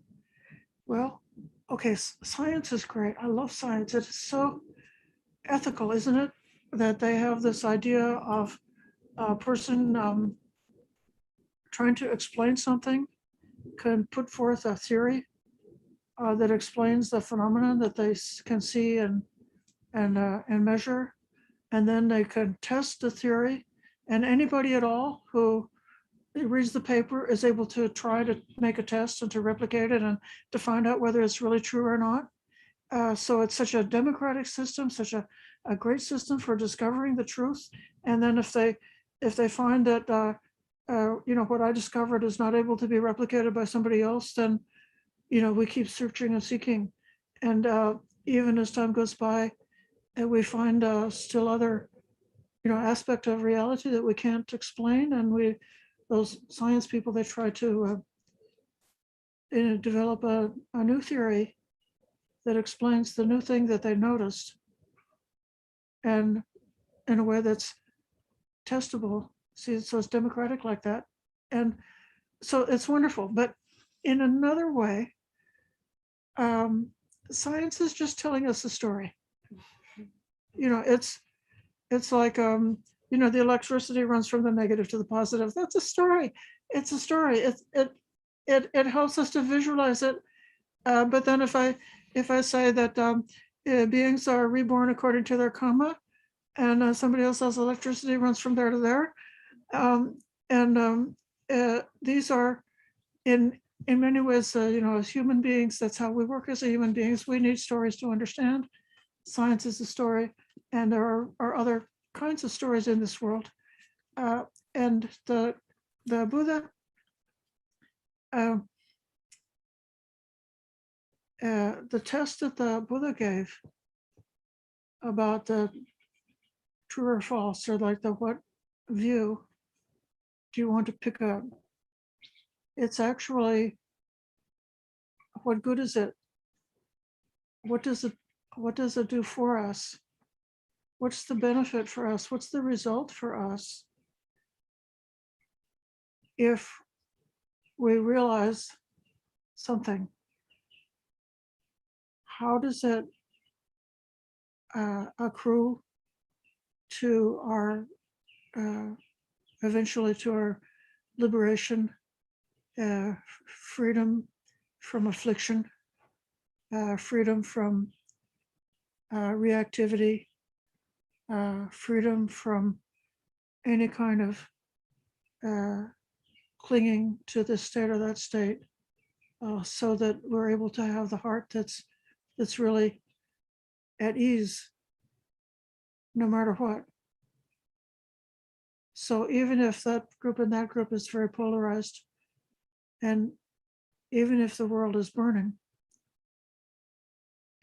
when we've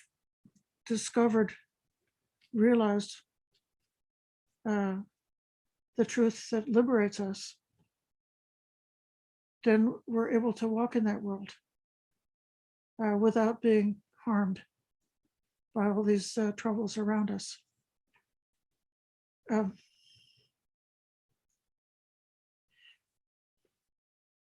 In the meantime, I'd like to, I just realized there are so many ways, because we notice this problem of people being polarized and being divided into groups, and then forgetting about their real test is, it's not that, don't go along with something because everybody else thinks it, all your friends think it,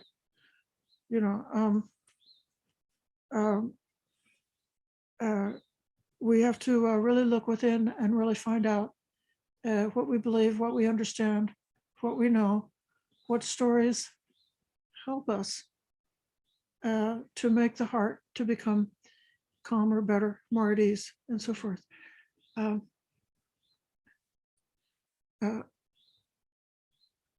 Being here in California, we're in a sort of a bubble. We're in a COVID safety bubble, and we're also in a social cultural bubble. People who have a certain way of understanding, the politics and so forth, and it's hard to see our own prejudice, our own bias, or something. It will be really good, and this is something that I'm trying to do, is to really become aware of bias whenever it arises, and to really make the effort to reach out and to be open and friendly and loving to all different kinds of people and all different kinds of beings, without thinking about what kind of person they are, or where they come from, or what, any of their markers. I'll tell you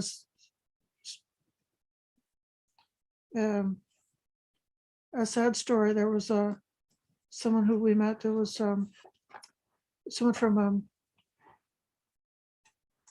whose grandparents were Indian, for Indian background, born and grew up in Cleveland.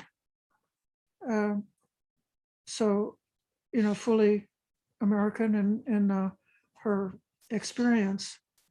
But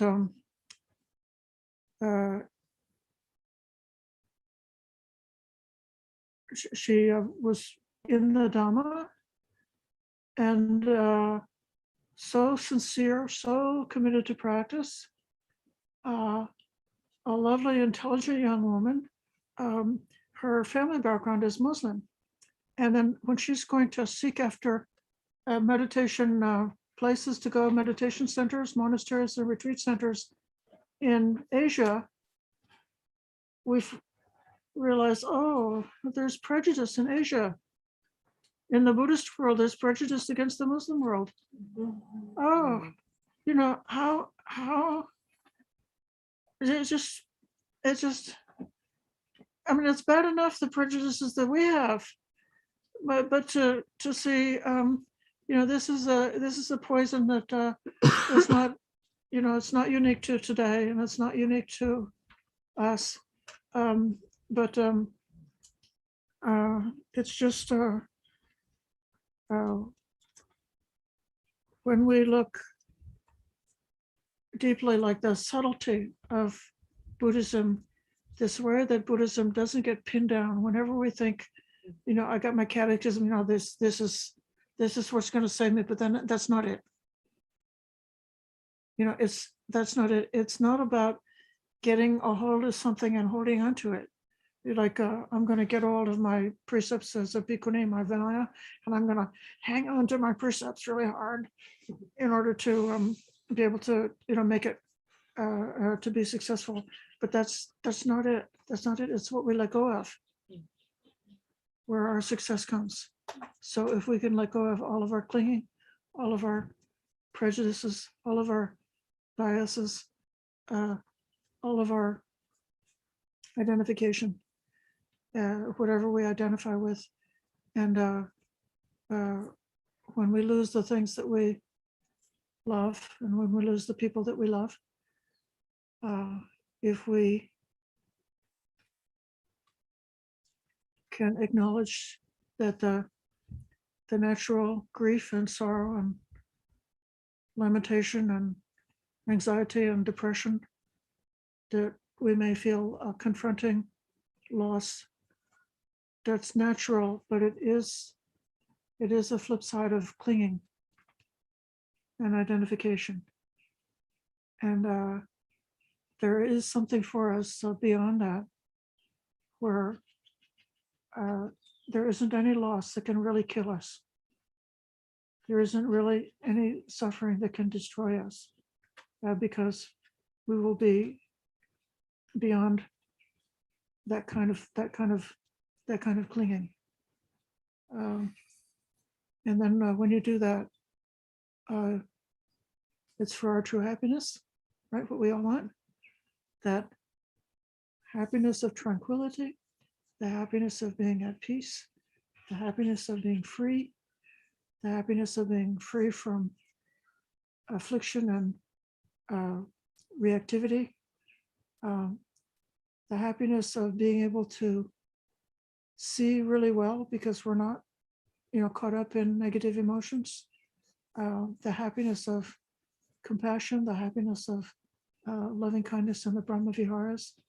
That's what we're aiming for.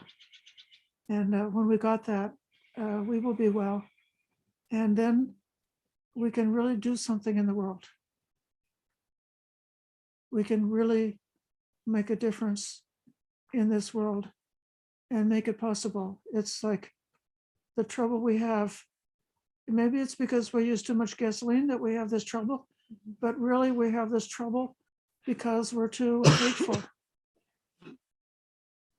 The trouble is with us as people, how we are as people, not with the products that we use or the fuel that we burn. If we can fix our hearts up, then we'll be able to take care of the other things. So that's my Dharma reflection. Sadhu, sadhu, sadhu. Thank you, Anne.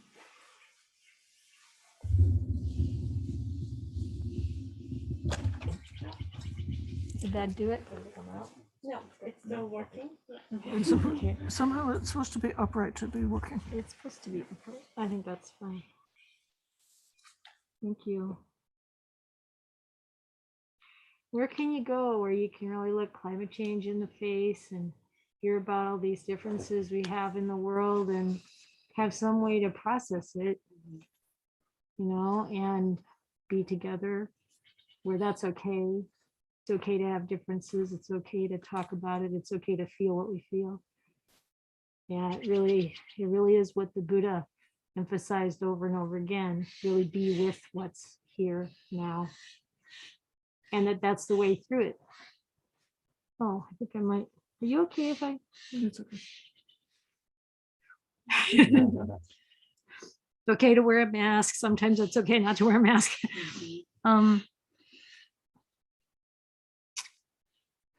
Yeah, so we have this great gift. We have this great gift of the Dhamma. The Buddha is an amazing teacher, amazing example. And then as we've been talking about this Sangha, the enlightened Sangha, so that where something goes from being a story or a situation that's easy or difficult to deal with, whatever, to, what is actually true, Dhamma. The Buddha talked about certain things that were kind of, things you can't argue against because the truth of them is seen directly. And that's what you're saying about, when we see directly, then we don't cling anymore.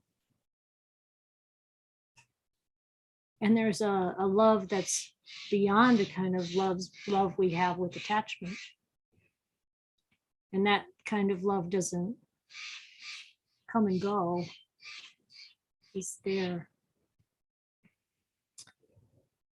So this is the kind of place where we can do all that. Where we can see that our suffering is just what it is. It's painful, it's hard, but there's a way to use it to become free. So I've been thinking back about this monastery and how successful it is. I mean, and what is the success of a monastery? I mean, it's not buildings and property, and we need that. We need a place to gather, but it's people, but it's also people doing a certain thing, right? Keeping virtue and continuing to have these conversations, looking deeply into the teachings, looking deeply into ourselves and sharing that with each other, helping each other along the way. And looking back to kind of how this monastery came into being and how it thrives. It started a long time ago. I mean, of course, it started with the Buddha way back when, but fast forward a couple thousand years, you've got, you know, Ajahn Sumedho going to Thailand to learn from Ajahn Chah. And so did a lot of other Westerners. And then bringing that back to the West. And Ayya Anandabodhi picking that up at a very young age, and Ayya Santachita picking that up, and the two of them accumulating something like 15 years or so at Amaravati, training in a really amazing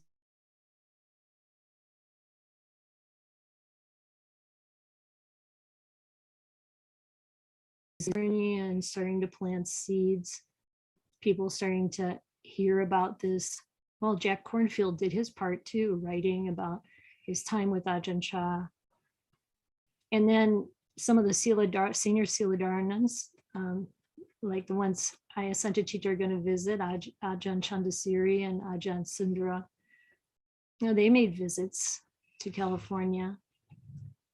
And I remember being at a Abhayagiri when they, you know, really first started, and all through the years, women saying, where's our monastery?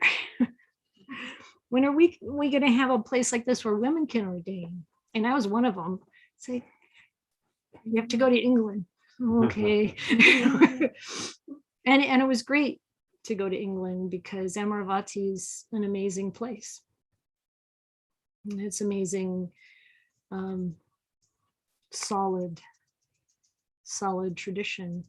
And when Ayya Anandabodhi and Ayya Santachita were really ready to start a new monastery, they didn't have an idea of like where that would happen. And when they learned that there had been so many seeds planted, especially in the San Francisco Bay Area, that there were a lot of people really waiting and ready to support such a thing, then they, you know, got interested and came to check it out for themselves. And there were meetings just during those couple of months, those first couple of months that they visited, where, you know, 20, 30 people would just come to a like supporters meeting to kind of sort out how could we have a women's monastery.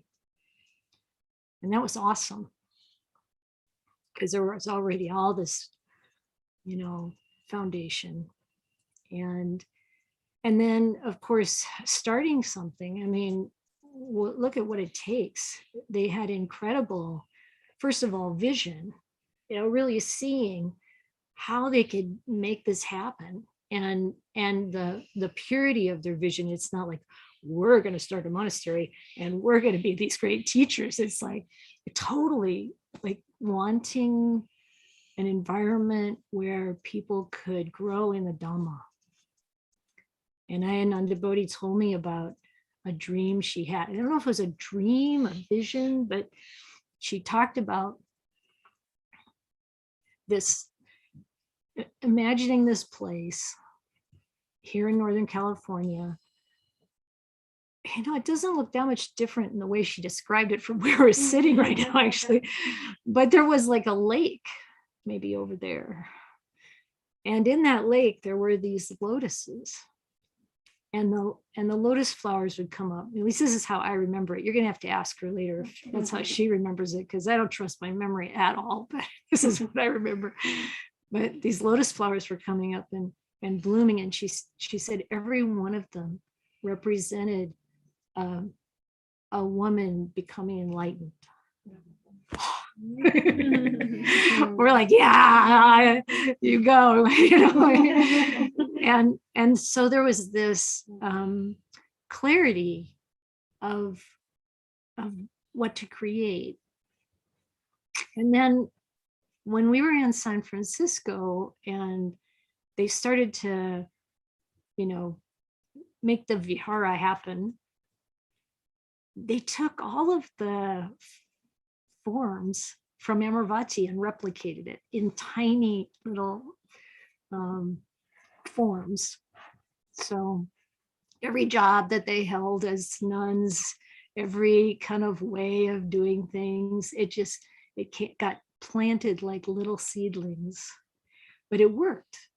You know, you had organization, it was a system that worked, and they could bring it over of, you know, these 15 years of doing it. Didn't have to reinvent things in terms of structure. But then there's the learning about American culture. And for anybody, if you're like me, before I had a chance to stay in England for a while, you think, oh, it's just another English speaking country with, no. It has some distinct differences. And one of the differences that Ananda Bodhi noticed early on was that this was a place here in California where dreams can come true, where there's a kind of an optimism and energy that you just don't find everywhere in the world. And that energy is also part of what makes the monastery work. So there's the vision, that pure and selfless intention, and then there's this energy and perseverance that they've had through this whole, you know, it's been 11 years now or something. Did you have the 10-year anniversary? Oh, I don't know, a couple years, 2 years ago, so now it's 12 years now. Tremendous perseverance. And of course, there were difficult times, because there always are challenges that really are the fodder for incredible growth and deeper understanding. And that's what Ayasanta Chita is talking about with climate change. She's had this attitude about climate change as long as I've known her, that it's the opportunity for a transformation in our world. And I think if we use kind of the same formula, maybe that's true. I'll tell you more about the formula part in a minute. It's it's the Buddhist formula, not mine. But so we have all that perseverance. And, you know, along with that vision, that image, that purity of mind, there also comes a kind of desire. So the desire that they had to come to establish a new monastery, the desire that keeps fueling the ongoing taking care of the monastery, you know, developing it, taking care of the people that come to it, because that's really what it is, isn't it? It's not the property. You use taking care of the property as an opportunity to, that's what you're doing while the miracle is occurring, you know, in people. And so, you know, that kind of desire is a wholesome desire. The kind of desire to, you know, take it to the next stage of growth, of development. That kind of desire to have women come and pick up the Dhamma fully ordained and all of that. It's a wholesome kind of desire. It's not a desire with that sticky, like, oh, it's going to mean something to me personally kind of thing. That's just not part of it. And then there's also wisdom involved. There's a need to have the reflection upon, you know, how do you really find balance in all of it? You know, they take retreat every year and through the year. And there's also the work through the year, and us finding a balance in that. And there's probably none of us who isn't dealing with that at some level. How do I have the balance in my life for the practice and, you know, the realities of taking care of things? There's that kind of balance, but there's other kinds of balance too. There's been a lot of learning among well, first of all, that transition from Siladhara to Bikuni, as you know, was a big step. And it's a step that makes sense in America, and it doesn't make sense everywhere because some places they're not ready. I see that in Thailand, you know, like you see nuns in white with 8 or 10 precepts, and they don't see Bikuni ordination as the right step for them now. It doesn't have the support yet. But to spend, as people were kind of mentioning, the time in white, like Anagarika, Sirinanda, Nanda, thank you. Poly names are impossible, not just for you. I have actually referred to myself as Santa Chita.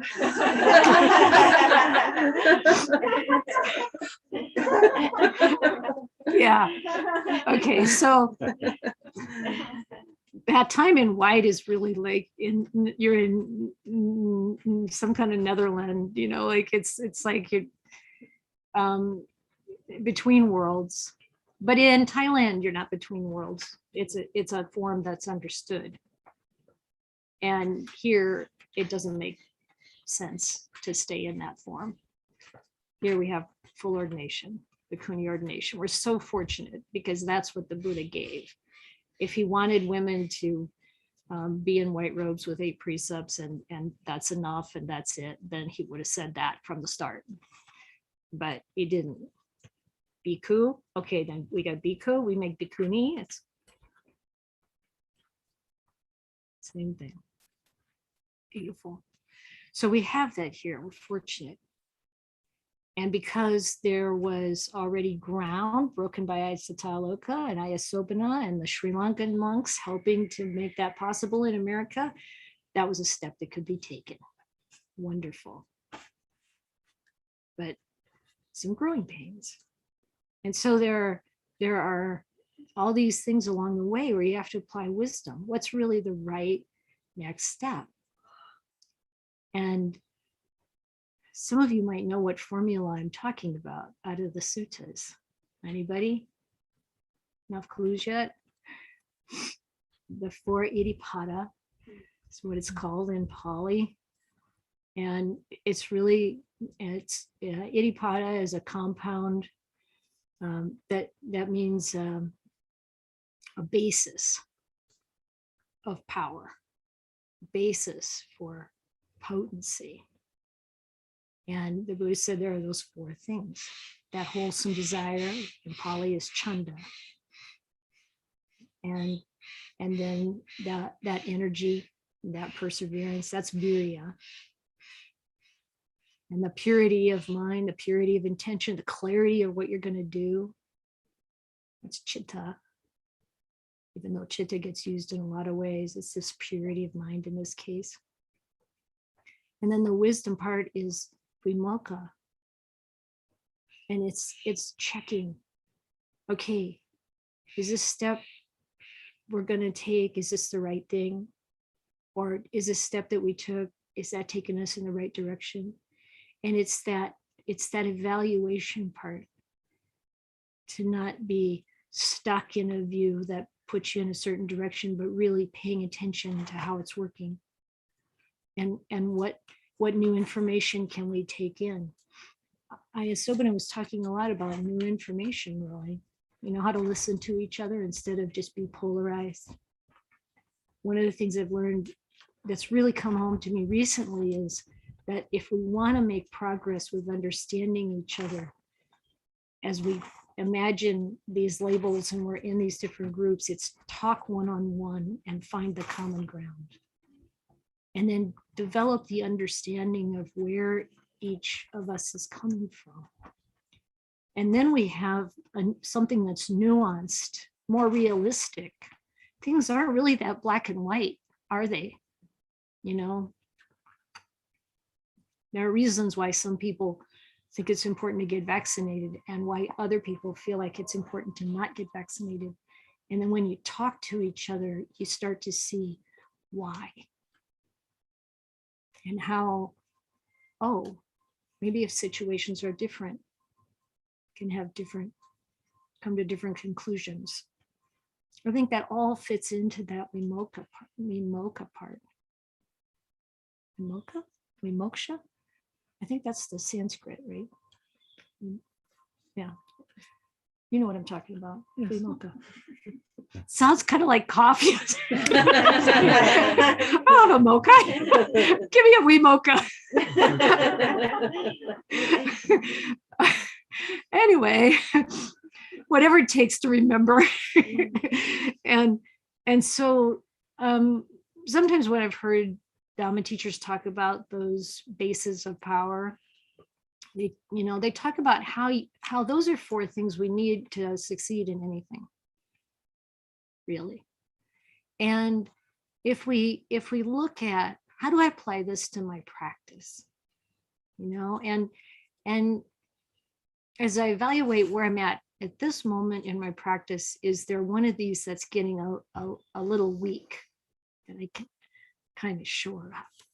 How's the zeal going? How's the wisdom factor doing? Where's the energy? And how do I develop it? How do I clarify my intention? As someone this morning, I was teaching a group this morning. Zoom's amazing, no matter where you go, practically, as long as you've got Wi-Fi, you're just, and someone was sharing about, we were talking about right livelihood, actually, and someone was sharing that he was given this big project. Like he said, it could be the pinnacle of his career.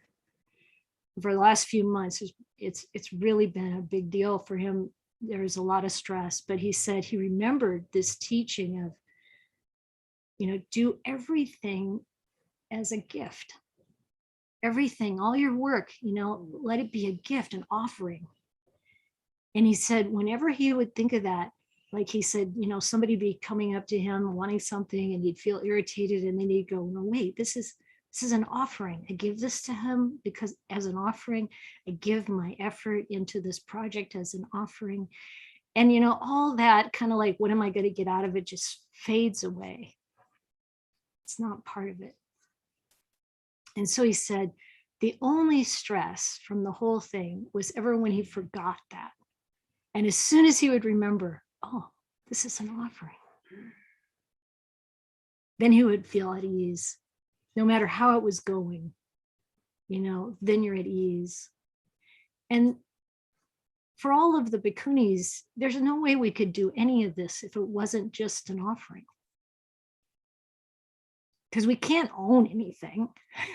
We can't really become anything and be fooled to think there's going to be something beneficial coming out of that. It's only what we give to others and what we give in a way to ourselves from that place of selflessness, to develop our own practice, our own deep intimacy with the Dhamma, that realization that that realization that the Buddha said is that final arrival at truth. It's a direct knowing. You don't have to guess. It's not a belief anymore. And there's no self in any of that. Not a shred. And then, to recognize that, I think what we all love about the monastery is that there is that essential core selflessness about it. Whatever we do here, it's a gift. Whatever we gain here, it's a gift.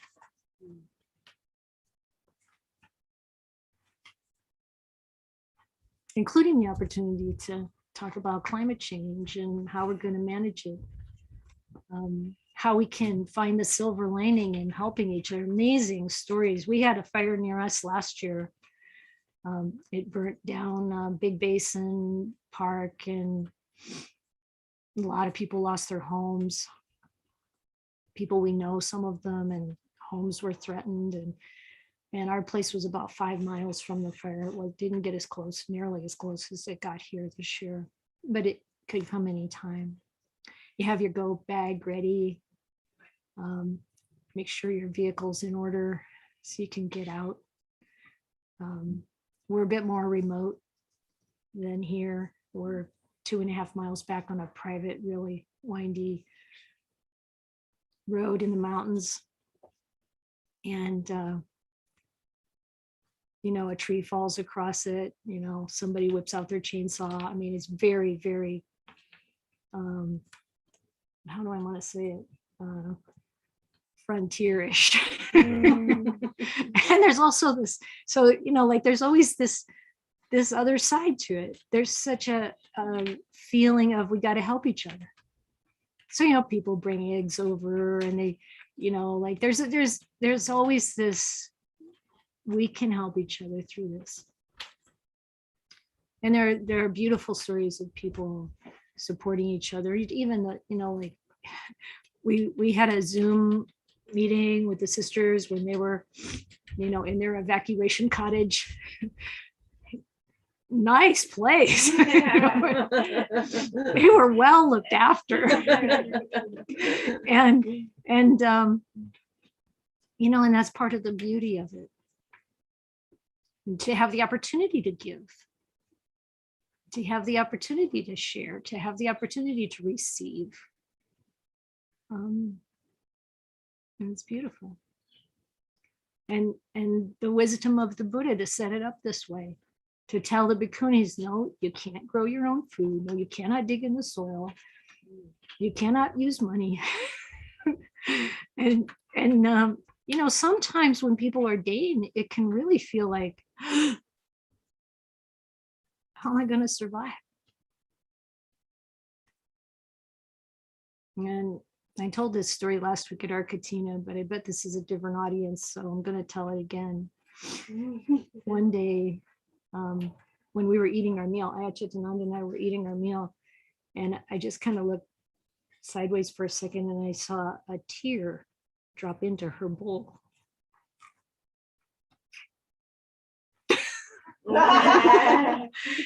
and I was like, are you okay? And she said, yes. And she said, she was thinking about how the monks, I don't know if you thought of the nuns at the time or not, but of course the nuns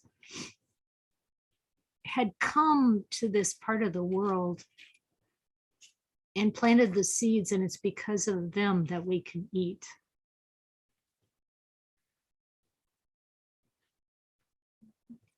Because of the Buddha, because of the generosity. And, you know, like it reminds me of when Ajahn Sumedho, you know, said to Ajahn Chah, I don't think this is going to work in England. And Ajahn Chah said, what? There are no kind people in England? You know, because you come from a place like Thailand where everybody's like really into it. Like someone told me, you know, my grandma, she can't start her day without putting rice into a monk's bowl. But goodness is everywhere. Goodness is everywhere, and sometimes it comes out in the most unlikely times and places. And that's what makes a monastery successful. And I don't know why I'm so teary-eyed, but I'm full of joy and happiness and gratitude for everyone. Sadhu, sadhu, sadhu. Well, there's a few minutes. I don't know if there are any questions or whether Venerable Tisarni, with the help of Anagarika Sirananda, would like to just say a couple of words about your place in Germany.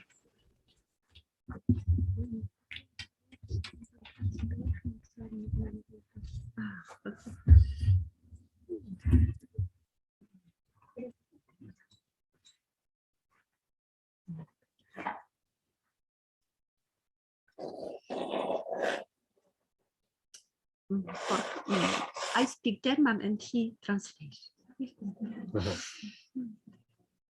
Vor ein paar Jahren, ich war auch weiß, ich war Anagarika oder Mechi war ich zuerst und habe ich praktiziert und dann habe ich gedacht, wir brauchen Plätze für Nonnen.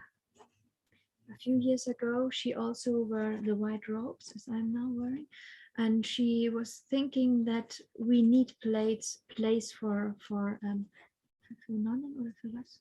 For monastic, for women. For yes, women, yes. to train in the monastic life.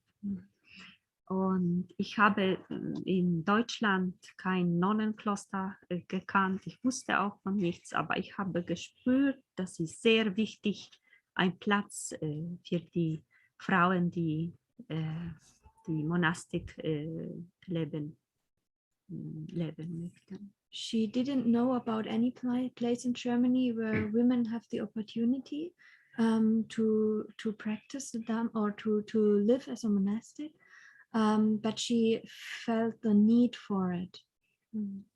Und mit ein paar Laien sind wir auf der Suche nach einem günstigen Ort. And together with some lay people, with a group of lay people, they were looking for a suitable place, suitable and also not a really not expensive place.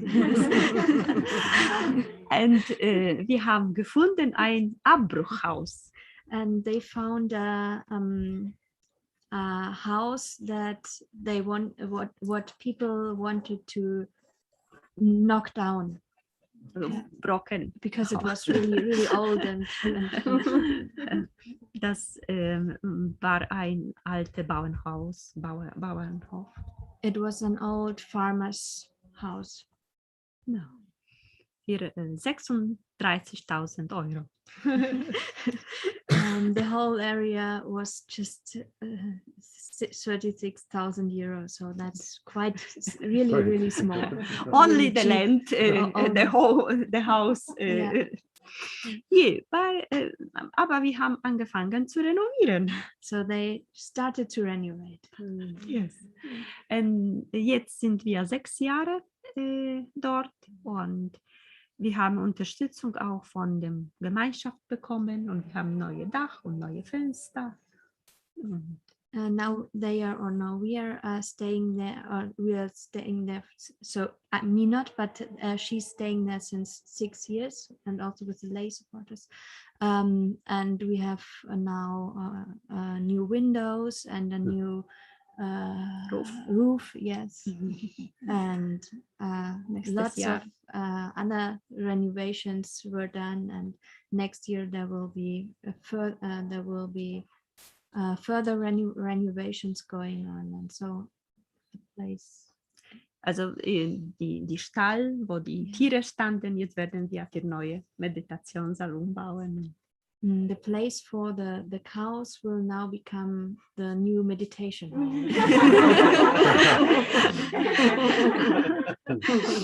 Wir haben keine Buddha-Statue gehabt und dann haben wir im Internet gefunden einen sehr großen, der war dunkelbraun, dann haben wir ihn weiß gepinselt und we didn't had Buddha Rupa, so we were looking on the internet and found a big one and brown, big one, and brown colored one, and it was bought, and then we painted it in yellow, in white.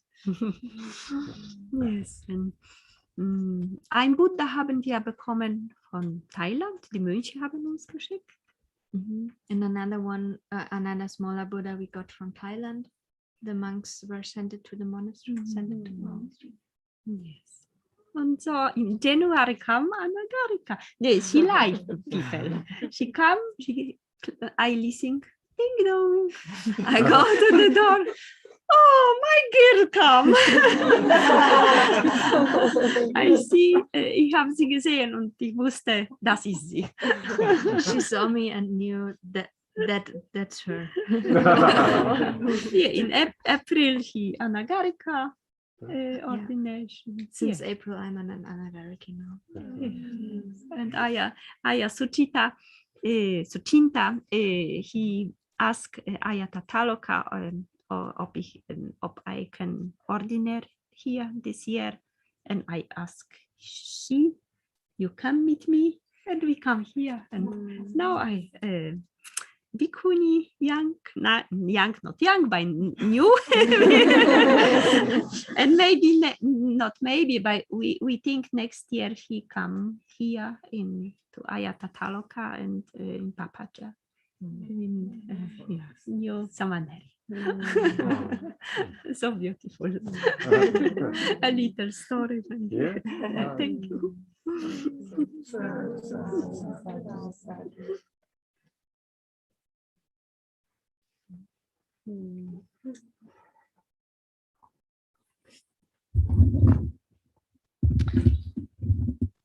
So I'd like to say a few words just on behalf of Friends of Aloka Vihara. It's Emily speaking again.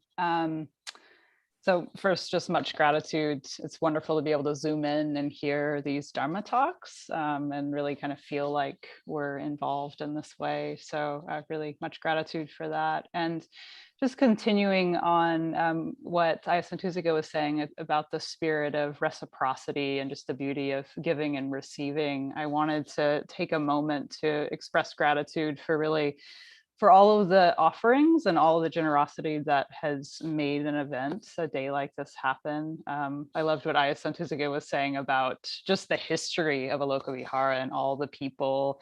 I see so many people on the Zoom screen, you know, who've been involved for a really long time, and some new folks too, and great to get the pano of people there at the Vihara too. So just really acknowledging the all the history. And want to appreciate Uma and Madan and Marianne and her family for all their organization this year. It's really, having helped with organize Katina's for a number of years, I know it's no small thing to bring it all together. So really appreciate you all.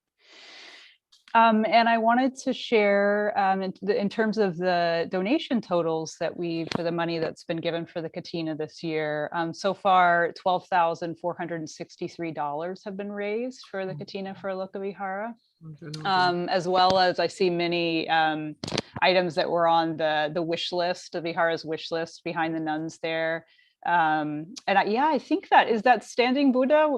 It was also a gift from It wasn't a Katina gift, but it was a gift from a local bhikkhu. That's right. Burmese bhikkhu came when he heard about the fire and one of our Buddhas burning in the fire. He wanted to offer this one as an encouragement for us. Beautiful. Ukosala. Bante Ukosala. Okay. Yeah. Wonderful. So yeah, just big thanks to everyone. Maxwell did just drop the donate link into the chat too. So if you haven't had a chance to make a donation or interested in making a financial contribution, you definitely can do that. And I imagine the funds will be used. I know they'll be used to support the community there. And especially in this year when there's been a lot of fire damage, I imagine the funds are going to be used for some restoration there on the land.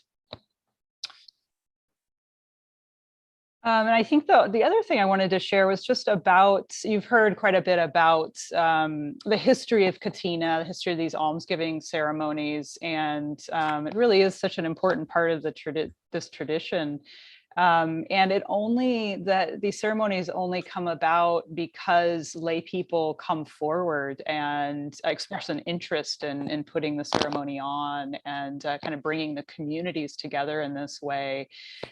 So there really is an invitation at the end of each of these ceremonies. If you have been moved by what you've seen here, if you feel a connection with Aloka Vihara, there's definitely an opportunity to be involved in future years. And looking at the people there and also in the Zoom screen, I see a number of people who have offered Katina in the past. And so anyway, it is an opportunity for those who might be interested.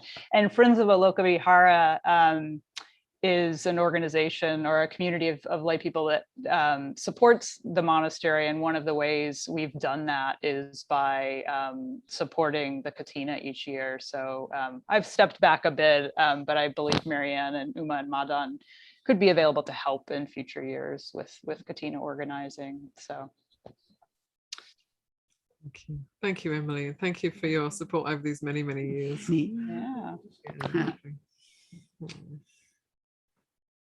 Yeah, so Uma and Madan and Mary Ann not only are donating the donors for the Kathina-Almsgiving, but they're also, together with Emily, they are friends of Aloka Vihara now. So Yes. yeah, that's like ongoing for future. And I realized that we missed them. If you would like to offer the bags, this would be a good time. Yes, and we can do a last blessing. Show of merit. We can just do it.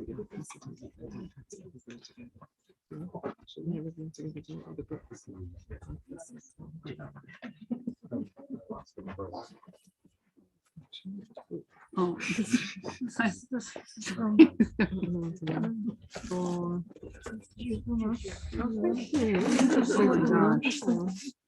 Oh gosh.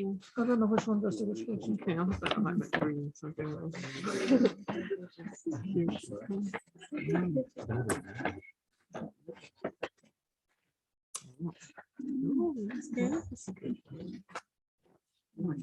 So, oh, thank you so much.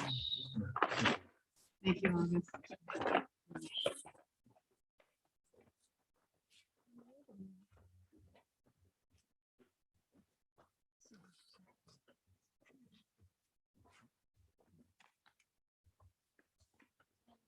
And there's one for Aya. Yeah, yes, I am.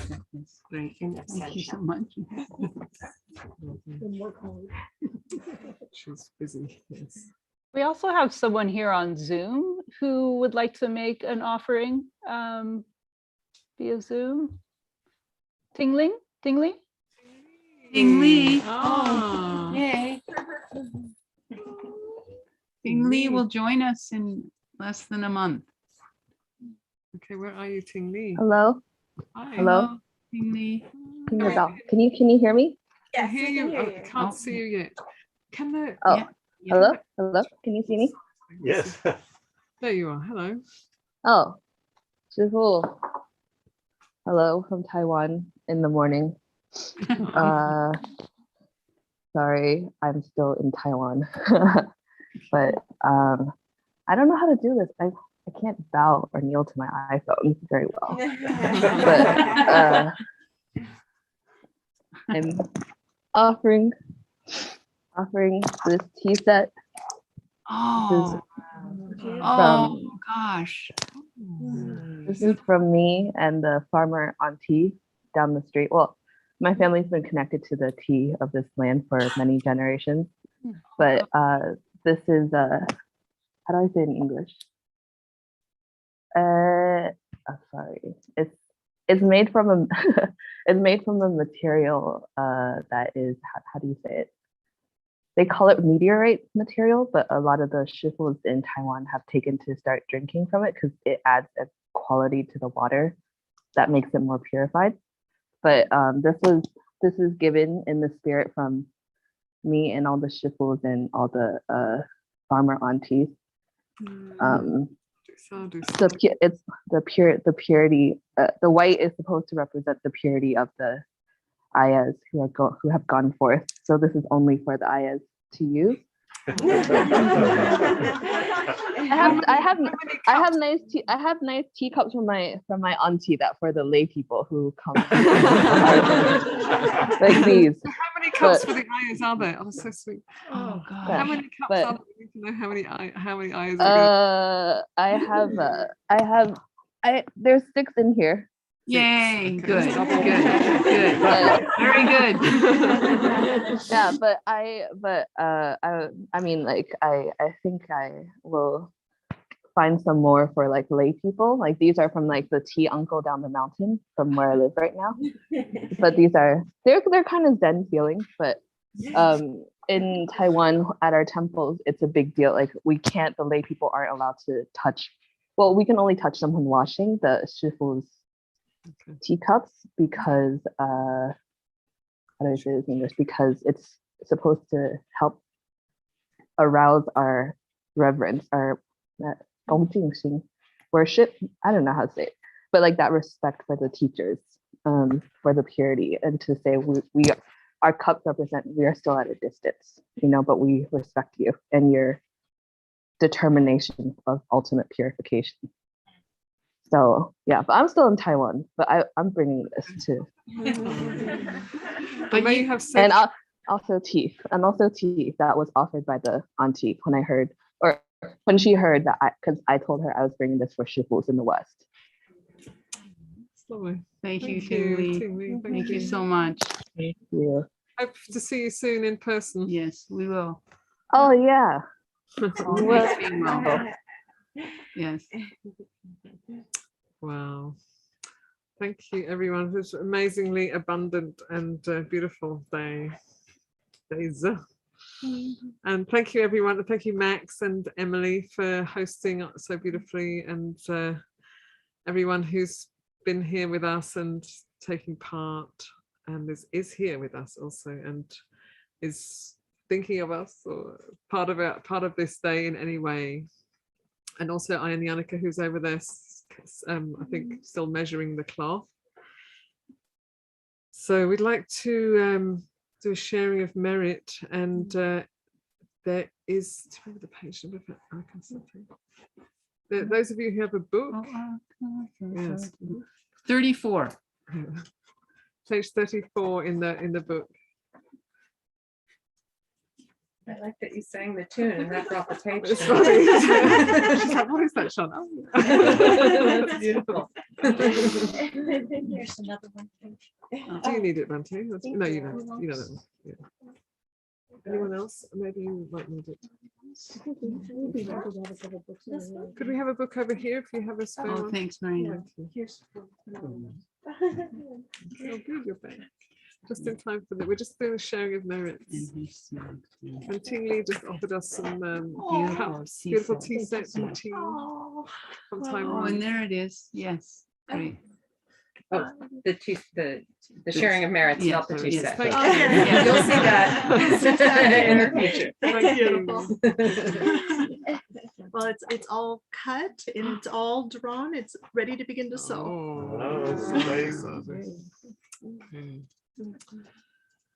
Akasata Chabumata Devanaga Mahidika Punyam Tanganumoditva Shirang Rakantu Sasanam Akasata Chabumata Devanaga Mahidika Punyam Tanganumoditva Shirang Rakantu Desanam Akasata Chabumata Devanaga Mahidika Punyam Tanganumoditva Shirang Rakantu Mamparam Etavata Amhehi Sambadam Punya Sampadam Sabe Deva Anumodantu Sabba Sampati Sitya Etavata Amhehi Sambadam Punya Sampadam Sabe Bhuta Anumodantu Sabba Sampati Siddhya Etavata Amhehi Sambadam Punya Sambadam Sabe Sata Anumodantu Sabba Sampati Siddhya Bhavagupadaya Avijihetato Et antare sata kayu papana. Rupia rupicha asanya sanyuno. Dukkha pamuchantu pusantu nibuting. Sadhu, sadhu, sadhu.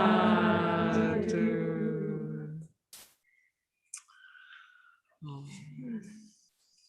beautiful. So that brings us to the end of our time together. And thank you to everybody. And so we're going to carry on. So I think the Dhammadharini Bikunis will be going home very soon. Bikunis and Anagarika will be going home. And you're saying, yeah, so we got Buddhist Vihara and Bhante Jayasara are going to stay and help us sewing. And I think Uma and family are going to, sorry, Marianne and family are going to be flying back tonight. So safe travels. And you'll be staying a little bit, doing a little bit of sewing. Great. And so people are welcome to stay and help a little bit if you want to, or if you need to go, that's fine too. And on the table over there, there is some Dhamma books, not our usual ones.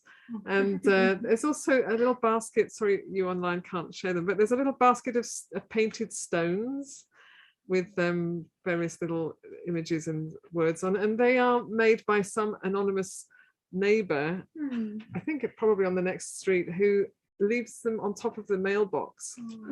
So so I usually just take one and let other people take, but nobody else takes them. So I think, okay, I'll just take lots and share them with everyone here. So please take one if you know, as a memory of this day. There's little Halloween ghosts and all sorts of things and little sayings. Okay. And if anybody would be interested in helping clean up, yes. that also would be Very allowed. So we'll actually want to clean all of this up tonight, so that not the flags are okay, but the flooring and definitely the flowers and so on. Otherwise, the deer will come and have a nice evening. Yes. And then we may have carpets to clean. Yes.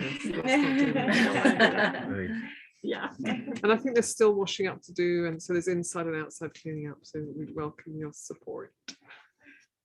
Maybe I should stay here and help with this part. You can do that too. Okay, Yeah, then I'll well, skip if you down. come in, you're the sewing. Love to sew. Yeah, you're better. Okay, love to do that. Which line's still short? So can we pay our respects? I say that.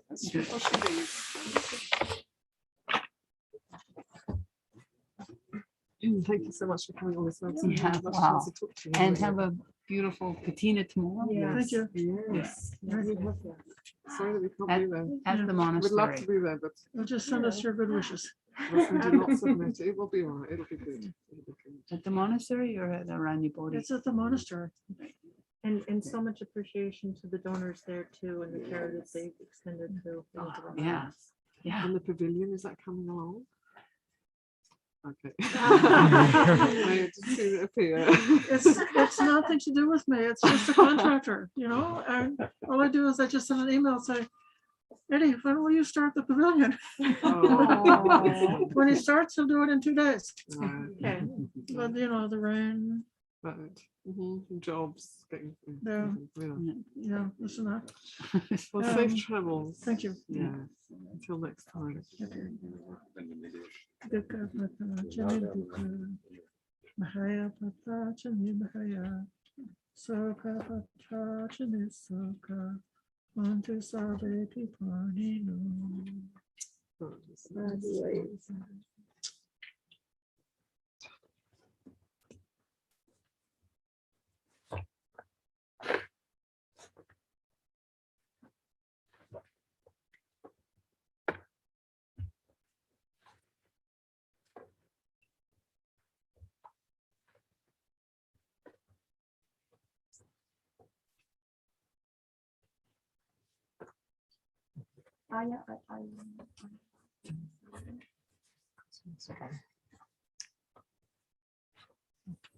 All the best with your beautiful venture. Yes. Yes. I hope to visit you there one day. don't do so often, actually, so no need. Yeah, there's nothing, you haven't done anything to ask forgiveness for. No problem. Pure heart.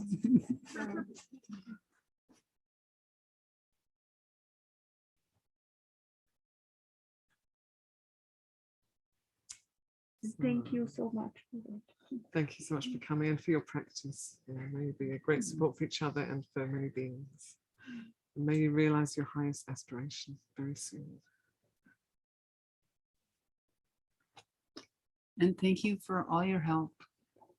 Wonderful. Thank you so that's much incredible. for all your help. Yes, beautiful.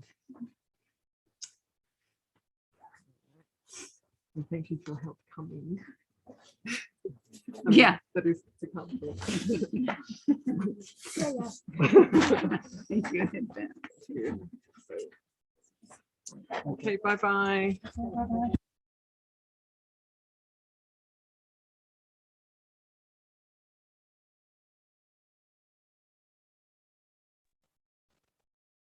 Does anyone want to stay on and chat a little bit? Those of you on Zoom? I'll chat for a little bit. Sure. I've allowed everybody to unmute themselves if they want to say a few words or send little wishes to each other. Hi, Marianne. Can they hear us at the Vihara or not? I think that maybe they can. Probably, yeah. I think they're muted, but they turned off the microphone. So. We can hear you, but we're actually going off to get clean up and get busy. So we were going to chat amongst ourselves a little bit or just have a chance to catch up. Beautiful. Yeah. Well, it's so nice to see you all. Lovely to see all of you.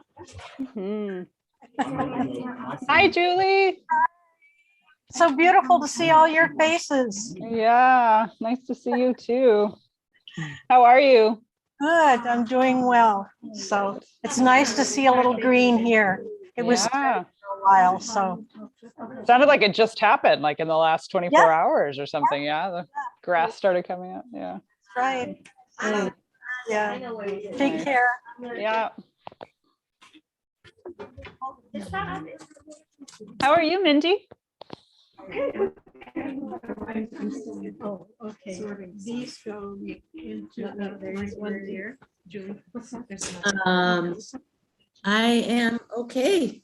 I'm good. I'm in the middle of a campaign to stop a big gold mine that's might be coming in about 2 miles from my house. Oh, uh-huh. So, which would be really kind of catastrophic. Yeah. To all of the humans and non-humans in the area. So we're just launching that. So it's pretty busy. Yeah, they're just chatting. Busy time. Yeah. But interesting to see how to get support in that way. Yeah. You've been doing that work for a while now locally, haven't you? So I imagine you have a lot of resources in that area. Well, a year ago, there was a compressor station and a pipeline that was supposed to be going through, but July 2020, it was canceled. Mm-hmm. And then a couple of weeks later, we found out about the gold mine that was just coming in. So if it's not one thing, it's another, because it's an area of, let's say like a sacrifice zone, here. So, yeah, so the pipeline was done away with through attrition, just plugging at it. And I didn't do a whole lot of work on that, but I'm doing a lot more work on this because we wrote a new kind of ordinance that can support the rights of nature in the area. So we're hoping to present that to our Board of Supervisors. Great. Where are you, Mindy? I'm in Buckingham, Virginia, Central Virginia, about an hour south of Charlottesville. I see. And are you still connected in pretty closely with Yogaville? I live right across the street from Yogaville. Okay, Yeah. yeah. Closed for the past year and a half, and the greater community hasn't been allowed on the property. So I haven't had a whole lot of contact, but it's beginning to open up now, and I'm doing some work around recycling and composting and stuff like that. Yeah. Nice. What's the Yogaville? Yogaville is an ashram that they had a guru who died about 16, 17 years ago named Satchidananda. And it's kind of interfaith. He just really opened it to people of all faiths. So there's a lot of interfaith activity. So with my practice, I feel really welcome and accepted, and it's interesting to see the intersection of all spiritual practices. So it's an interesting place to be. Yeah. So, but it was really nice to be in Massachusetts and be around IMS people. Oh, did you go to IMS too when you were heading north? I mean, IMS, it was still closed when I was there, but I saw people that I knew who used to work there. Right. So that was good. Nice. I saw Elizabeth and was with her for her 80th birthday party. Oh, we went out to lunch. So it was lovely. Yeah. It was really nice. Mindy and I first met at IMS. I think we were both on staff, or you were on staff and I can't remember, but yeah. We were both on staff together, yeah. Yeah, we have some history there. Yeah. So yeah, it was nice. It was nice being back in Massachusetts. And yeah, it's very different than Virginia. So it was nice. It is is that connected to Spirit Rock? IMS? If you go deep down to the roots of it, yeah, it's connected because Jack Kornfield and Joseph Goldstein and Sharon Salzberg all started IMS, and then Jack left to go to California and started getting Spirit Rock started. So there is that connection of insight meditation and that root of practice. Yeah, I guess you could say that, wouldn't you, Emily? Sorry, say that last bit again. I was just Wouldn't you say that there's a root between there's a connection between IMS and Spirit Rock? And I guess, but I think now it's a very different culture. It's evolved into a very different culture because California is very different than Massachusetts. But they're both interesting places to practice. Yeah, indeed.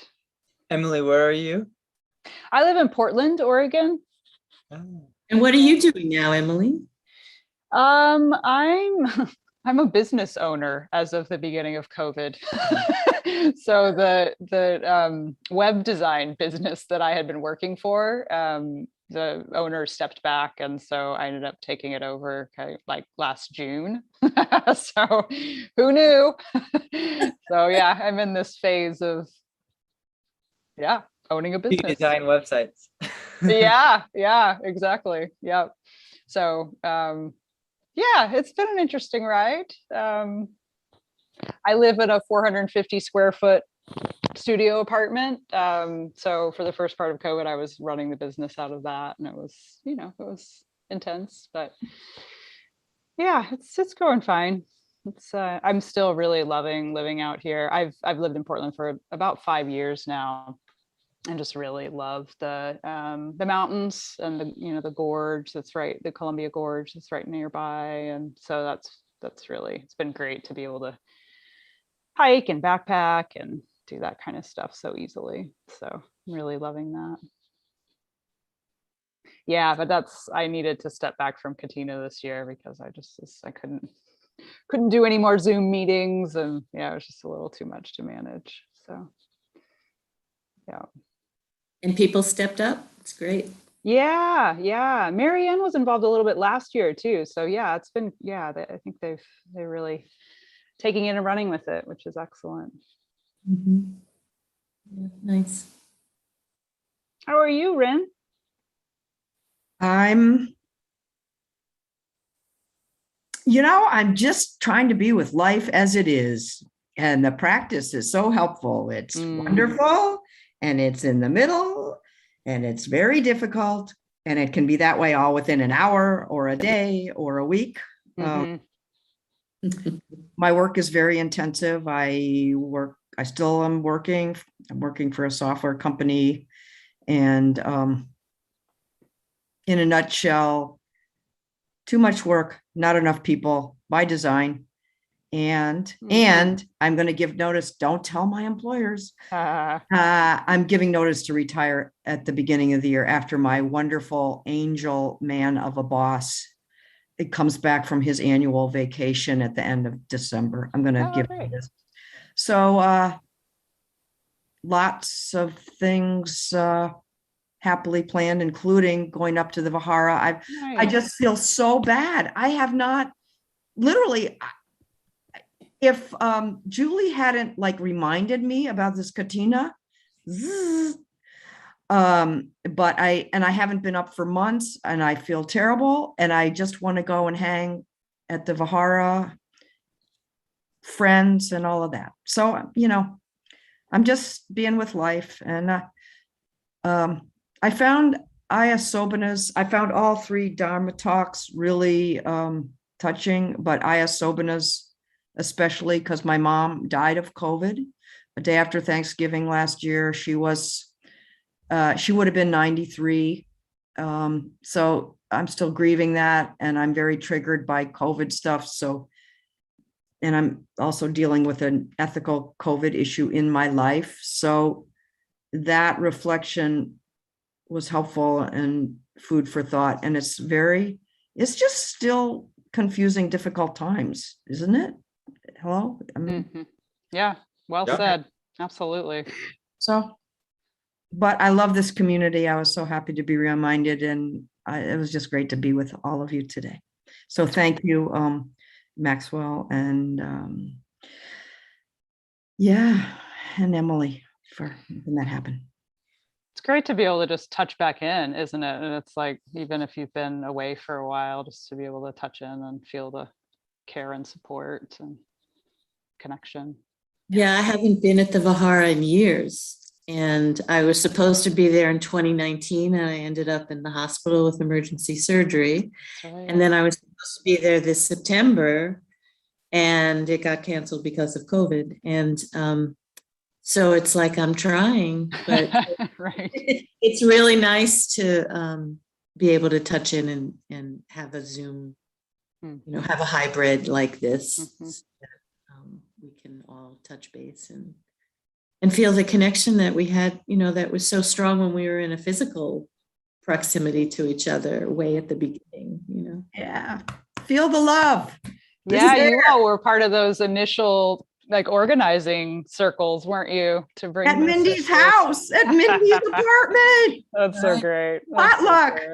I can remember being at IMS and finding out that the land was going to be bought and sitting with Emily like, okay, so how do we write a letter to get money? Yeah, putting together the website, the Friends of Aloka Vihara website, all that. Yeah. So it's nice to check in and have that connection. Maxwell, I just signed up for the nuns New Year's retreat, actually for the first time. I have never done it before, but it sounds like you've been at them quite a bit. Yeah, you've done them in the last several I years. think the last 4, maybe 5 years. I've done them. Yeah, virtually this last year. Yeah. Excellent. Yeah, it's a really nice way to start the new year. Yeah. Or any excuse for a retreat is also great. Sorry? Any excuse for a retreat is also great. Yeah. Agreed. I was on last year too, and I was amazed at how deeply I felt into it. Yeah, it was really surprising to me. Yeah, it's a beautiful place too that they lead them at. Well, I need to go, but it's really good to touch base with all of you. And yeah, likewise. Yeah. Thank all of you. Take care. Thank you. Many blessings, Mindy. Same to you all. I'm going to go ahead and go too. It's really lovely to see you all. Take good care. Take care. Bye, everybody. Lots of love and metta.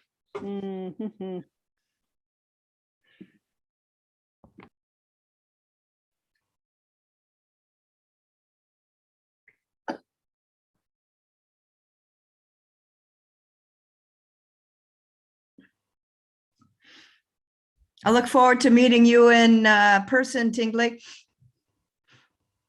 No problem. I'm traveling on the 18th, so I should be. Of Yeah. November? Yeah. Oh, I have cool.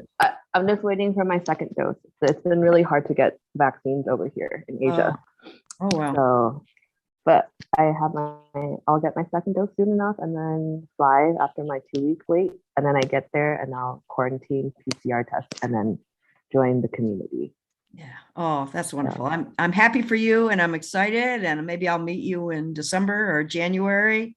Yeah. Yeah. What I was going to ask, I was like, are there no cups there right now? Oh, well, they have lots of teacups, but I thought you meant the little teacups for the. Oh, they got tons of teacups. Like, oh, no. You mean like this? No, they have teacups like a mug. You would probably call it a mug. Oh, but little ones big, like big that. ones. No, those are like ceremonial. I'm the one that responded 20 or 25, what you're calling teacups, the little ceremonial ones. Because sometimes people come. I mean, even at a board meeting, like Julie probably isn't around, but there's probably eight or so people. And then if you have, people come and have meal offerings, or, even for an event, like if we had been able to go today, there maybe would have been 50 people there. So obviously 25 is going to do it. But during non-COVID times and, the weather and, all things being good, quite a few people show up. So I would say 20 or 25. 20, 25. Okay. Or, that's kind of a lot. You're going to be traveling and stuff. So, you have to bring clothes and things. So I don't have that many clothes. Most of my luggage, like 3/4 of it is like gifts or shifus, or because I'm coming from like temple training here. So I have already given up most of my own, how do you say it, personal items. And then, so most of it is bringing stuff for shifus or ayahs or friends. So it's okay. Oh, that's but cool. Yeah, I can, this is like small batch. I think the uncle, he like doesn't really sell stuff. He just has it sitting in his window. So he was like, oh, where are you going? Okay, I can let you have these. And he like barely charged me anything for them. So I can try to find more. But 20, 25, okay, that's a good count. This is more sanitary even, this way of doing it, because we don't touch, like we have a tool where we don't touch each other's cups. That's part of the practice. Yeah, because it's considered impolite. We don't touch the tea or other people's cups at any point other than serving it. Wow, that's so interesting. There's going to be a lot to learn from you. I mean, this is what I learned growing up. It's so interesting, though, sharing cultures. I love it. I work with people on the East Coast of the United States, and in London area, and in Prague, and 2 different places in India. So it's so interesting just comparing cultures and holidays and foods and traditions. It's such a richer world when you compare notes, right? Yeah, of course. Yeah. I think this is one of the more beautiful things from Taiwan's culture, like the tea culture. It's been in my family for at least like 4 generations, 5 generations. It probably goes back longer. I just only heard about my great grandpa the most. And then, but yeah, I'm excited to bring this. I forgot to say it because it was so rushed during the offering, but I didn't expect to be able to join in, so I appreciate the host. These are like local, like this cup might be like 10 years old or something. Just our tea industry is kind of like being commercialized. That was actually the last that's made in Taiwan. On tea. So I'm really glad to be having this opportunity to bring it over what would be really cool? Ayahs in the West. Yeah. I'm sorry. Please tell me. We're the bandwidth on your side's a little low, so it's a little hinky communication. it would be really cool if you could write a little article about your offering and also all the history and symbolism and like your family connection. I mean, Is this better? Yeah, Is it this was better? more the bandwidth. It's not your speaking, it's just that the internet. Yeah, I just changed my Wi-Fi to my phone plan. I hope this is better. Oh yeah, now you're okay. in much more real time. Yeah. Okay. Yeah, so it'd be kind of cool to have an article like that, you know, in their newsletter. You get the Aloka Vihara, the thing they send out every 3 weeks. You get that? I think I tried to sign up, but it didn't work. Can you Oh. sign me up? Because I just end up going to the website to look at it. They have your email, right? Oh yeah. All right, I'll ask them to put you on the email list. Okay. Yeah, anyway, that'd be kind of cool. Because I mean, your gift is just lovely and very special. It's got so many layers of significance and symbolism in it. Oh yeah. The way you were explaining. When we yeah, I'll write an article for it. I just think it's like it's so embedded in our temple culture. Because like as a kid, when I was at temple, I had to like help the shift like serve tea to everyone coming in. And then so I was like taught, like that was one of the first things I was like taught. You know, I remember I was like 3 years old, like holding a tray and like bringing to guests and monk and lay. So I was like, oh, okay, you know, like that's where I start to learn a lot. But yeah, I asked the Ayahs during my interviews. I was like, do y'all have a tea set? Like, and they're like a proper tea set? No. I was like, oh, okay. I was like, this is an opportunity for me and my community to make a fitting offering. So I was very happy. Lovely. Yeah, and I'll bring a travel bag for it because I might not come with a box I showed it in for travel purposes, and also in case they have to evacuate again, they can just grab it and go. There you go. All right, well, I'm going to say goodbye. I haven't eaten lunch yet, and it's about 4 o'clock. So, Okay. But it was lovely to meet you. Looking forward to meeting you in person. And yeah, many blessings, safe travels.